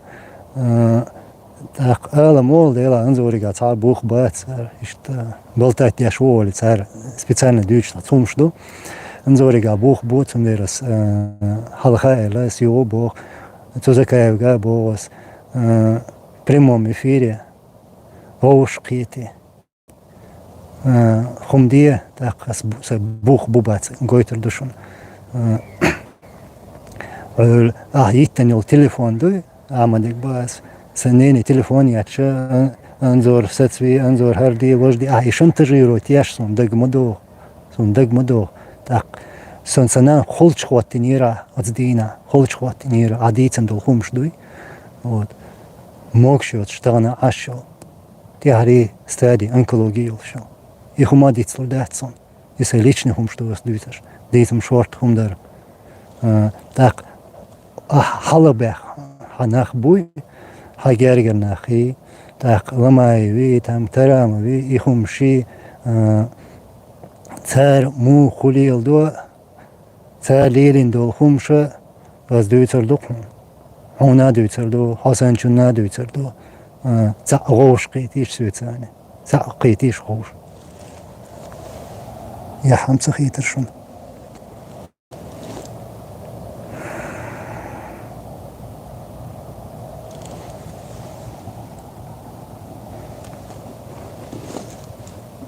Анзор, не выключая эфир. Если сможешь, поставь машину, телефон и поедем вместе с нами домой. Думаю, подписчики и братья тоже не против будут. Да нет, я посижу. Не знаю, сколько батарейки у меня тут осталось.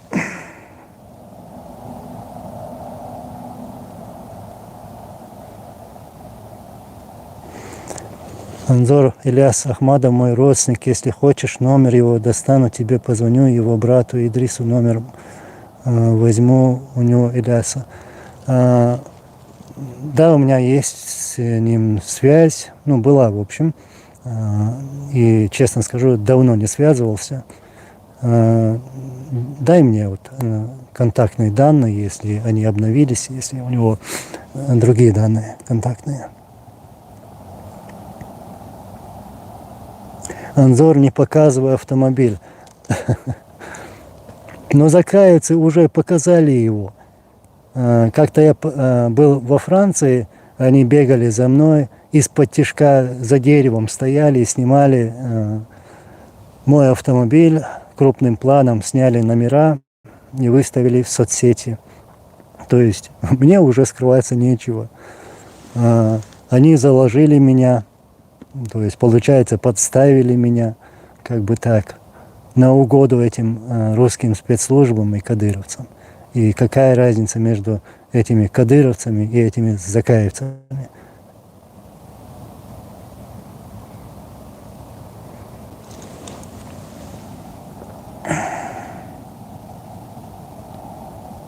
Ва алейкум ассаламу рахматуллахи ва баракату.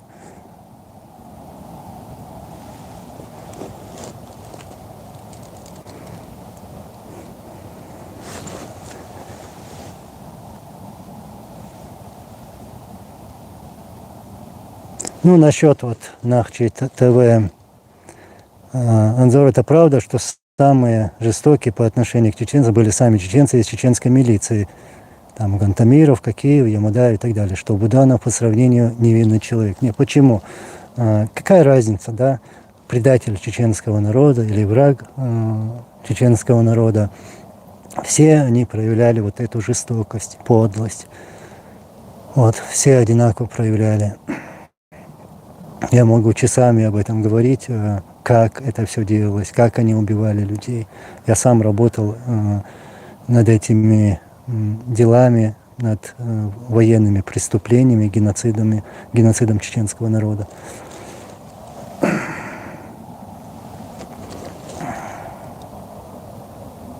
Бостон, то есть Закаев предатель. Раз уж, смотри, ты позволишь себе назвать Кадырова своим братом? Я никогда этого не сделаю. Я никогда этого не сделаю.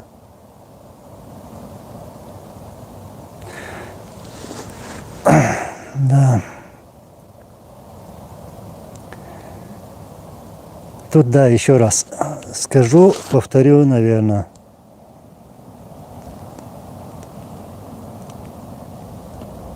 Сейчас, секунду.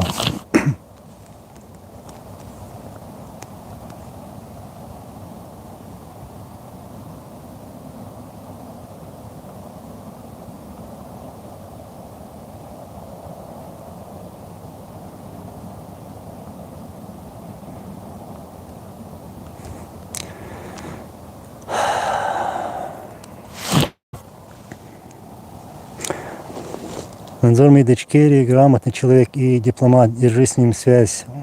Иншаллах. Я очень уважаю Ильяса Ахмадова. Аллах рейс хульцун, массу хуманацу бинчбол, балхана, вайн байсам, вай коман. Аллах рейс хульцун.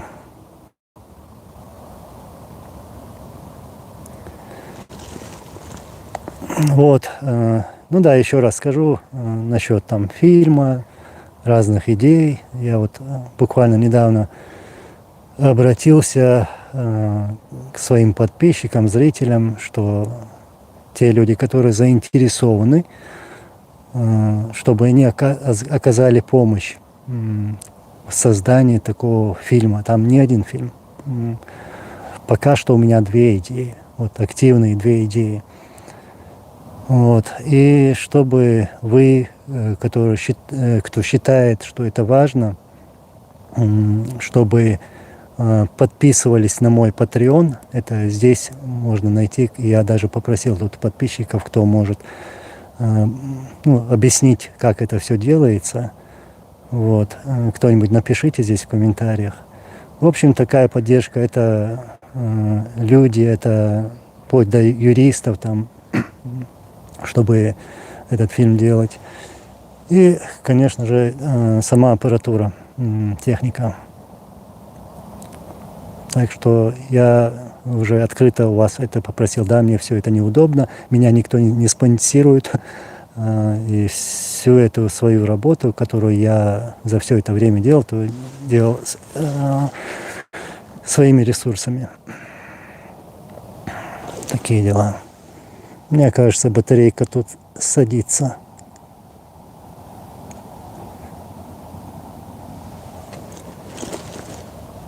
Очень холодно что-то здесь.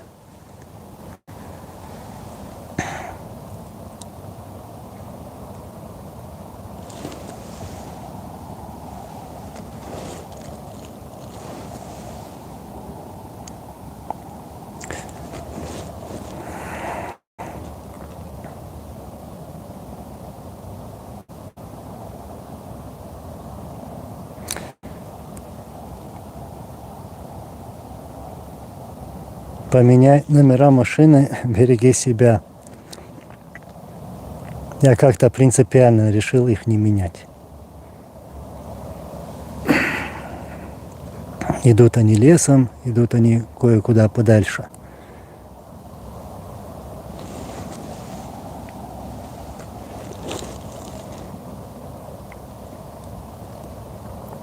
Оля советует, отвлекись от этих предателей.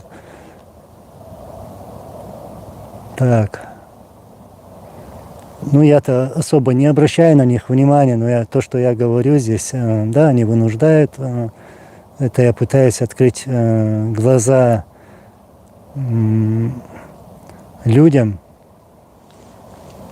и рассказать, что происходит в нашем обществе. И поэтому я пришел к такому мнению, что такой фильм нужен. Я его обязательно сделаю. Обязательно.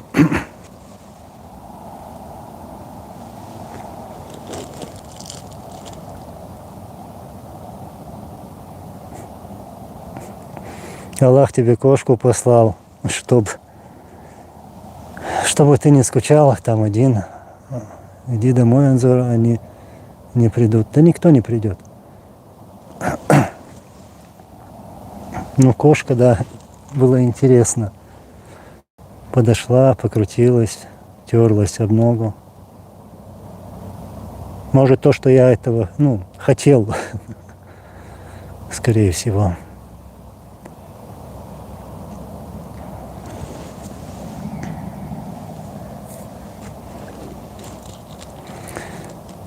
Парабеллум, насчет идеи про фильмы. Тут были такие идеи. Один документальный фильм про Закаева, про его деятельность от самых истоков, с фактами, как следует. Вот. И там есть еще одна идея у меня. Ну, я про нее потом расскажу. Абдулла, алейкум салам. Да, можно связаться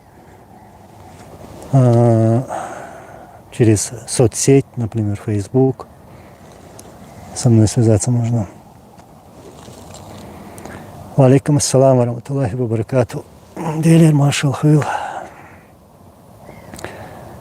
Алхамдулилlah, туару дику волшу.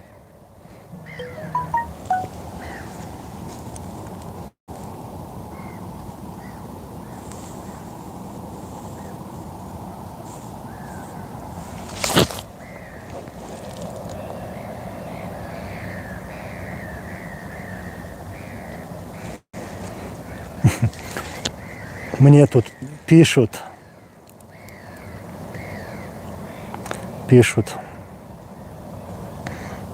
ну, не скажу, кто пишет, ну, зачитаюсь все равно. Я вижу, у тебя прямой эфир идет. Скажи, пожалуйста, ты кого-то ждешь там или сам так решил сделать эфир? Если ты с кем-то договорился встретиться, я прошу тебя, уходи оттуда. Нет веры никому, ради Аллаха прошу. Савош, тот, кто мне написал это, мой брат, валлахи, я не знаю, как сейчас тебе это сказать, но все нормально, алхамдулиллах. Пускай они бегают от нас, а не мы. А не мы. Бавка бэка, он кархай тарюш, билля. Валлахи дать свой в тебе пусарьеш. Валлахи дать.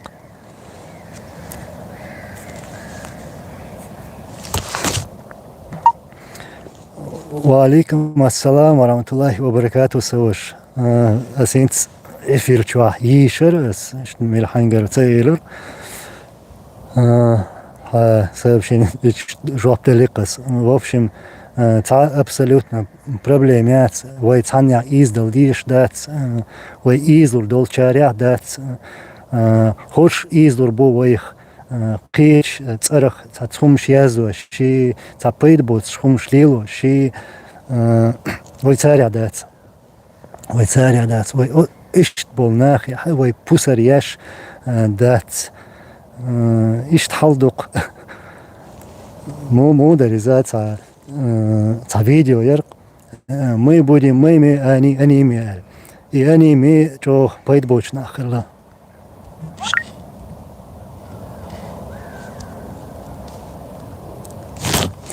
Да.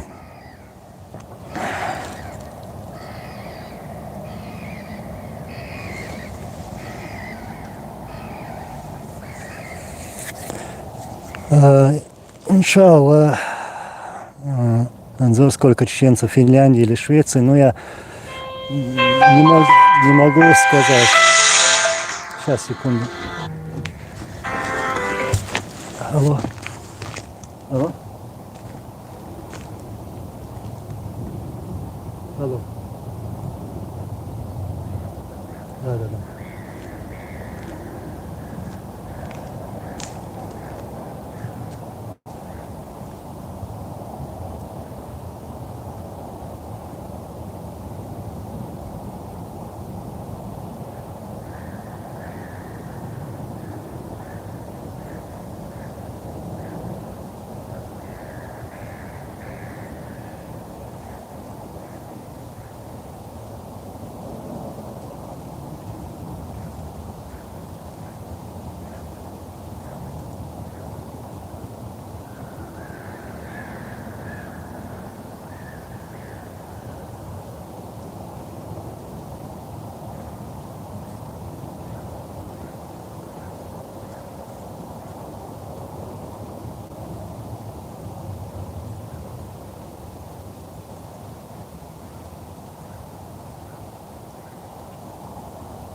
позвонили. Я ждал, пока мне позвонят. Вот. И мне позвонили. Очень важный звонок был. Я сейчас дочитаю комментарии. И по просьбе, по вашей просьбе,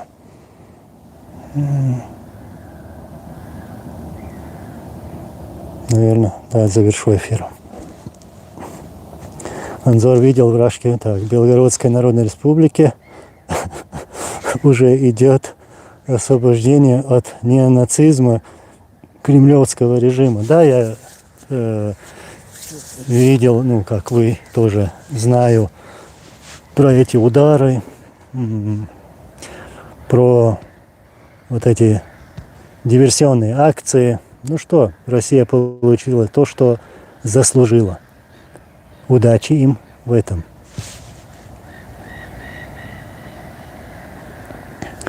Так ты, зная о словах Закаева в Кадырову брат, и спокойно встречался с ним, участвовал в их мероприятиях, а сейчас упрекаешь его в этом. Что ж ты тогда его не порицала за это? Ну что, логичный вопрос. Я понимаю. Когда он это сказал? И в каких мероприятиях я участвовал? Я вот, например, в Берлин, расскажу про одну историю. В Берлине, вот сейчас не помню, сколько лет тому назад, года 3-4, что ли, ну, в общем, это давно было. Мне звонят люди из окружения Закаева и говорят, вот там 6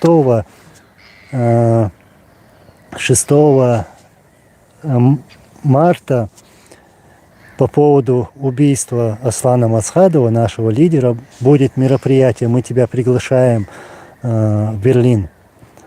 Я выслушал этого пожилого человека и говорю ему, наш президент, мой отец, был убит не 6 марта 2005 года, а 8 марта утром.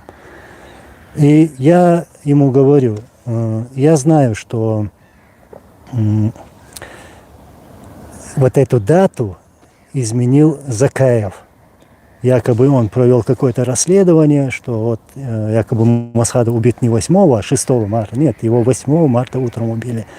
Я высказал свое недовольство по поводу этого, изменения даты. Я не хочу, чтобы даты там рождения или там гибели, убийства моего близкого человека вот так коверкали, изменяли. И потом он сказал, что скажет Закаеву, чтобы изменить эту дату. В общем, они изменили эту дату на 8. И я действительно поехал туда, в Берлин, и был на этом мероприятии. И уаллахи, биллахи, таллахи, люди, которые меня знают, с кем я тогда общался в эти дни, знают мое мнение. Я поехал туда высказать все это. И когда шел к этой трибуне, я думал, а надо ли, может, это приведет к чему-то плохому. Но я выступил коротко. Я сказал, перестаньте вешать друг на друга эти ярлыки. Работник ФСБ, работник спецслужб России, там, очернять, делить, там, вот. Это было обращение и к Закаеву, и ко всем другим остальным. Вот что я сказал. Но я хотел сказать больше, но я видел, что там много людей, не все закаевцы там были. Вот. Но из-за них я вот не сделал такое заявление тогда. Вот тебе мой ответ.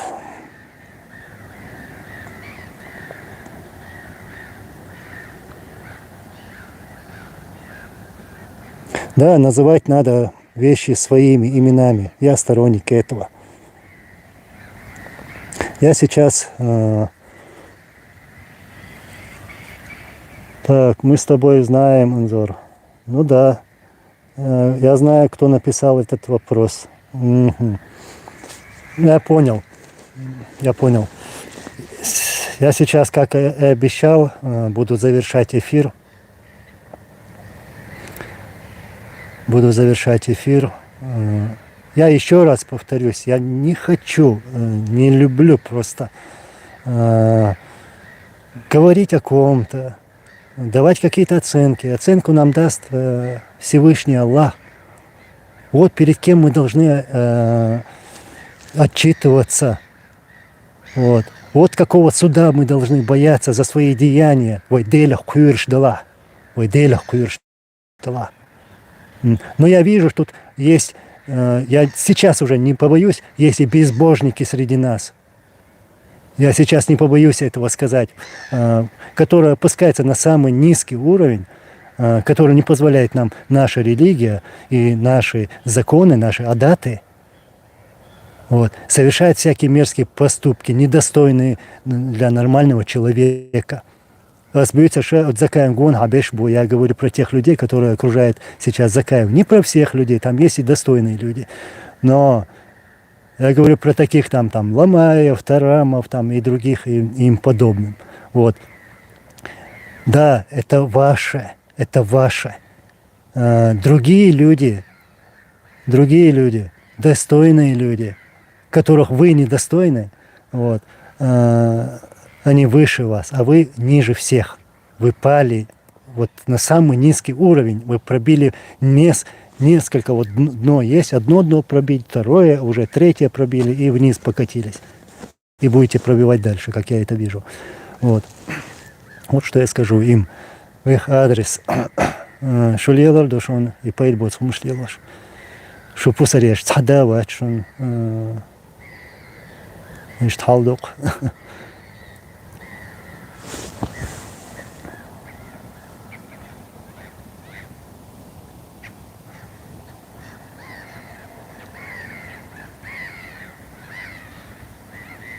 Почему там ночью так вороны, птицы шумят? Но я не знаю. Враг приближается, что ли? Бежать может. Все нормально. Все нормально. Цан вайцадойс, дикцадойс. Дикцадойс.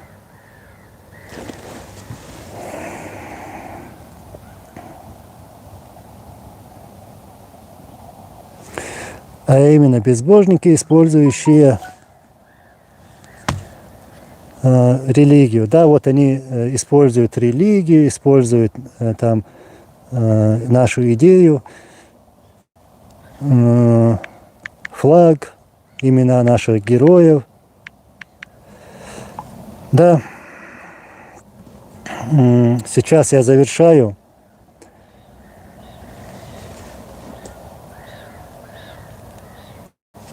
Но нас никто не сломает, пускай попытаются. Пускай попытаются сломать нас. Не смогут просто. Не смогут. Они будут совершать акты предательства, они будут там продаваться за деньги, за все. Но нас они не сломают. Вай карлурдац. Сейчас шайн хита дуй. Карлур дуаль, хита, хаусахос, полный вперед. Мы свое дело доведем до конца. Я всех благодарю вас. Я сейчас тут дал обещание, что пойду. У меня и батарейка садится. Я всех вас благодарю и извиняюсь, если что, как там в спешке, может, что-то сказал.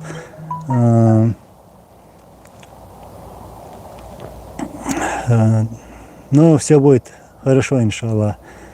И, как сказал в начале эфира, работа идет, ее уже проводят другие люди. Не я, у меня времени нет, я не наделен такими полномочиями совершать такую работу. Но в один прекрасный день, уже скоро, позвонят: «Hello, Мистер такой-то, такой-то, I want to talk to you, and I have some questions to you.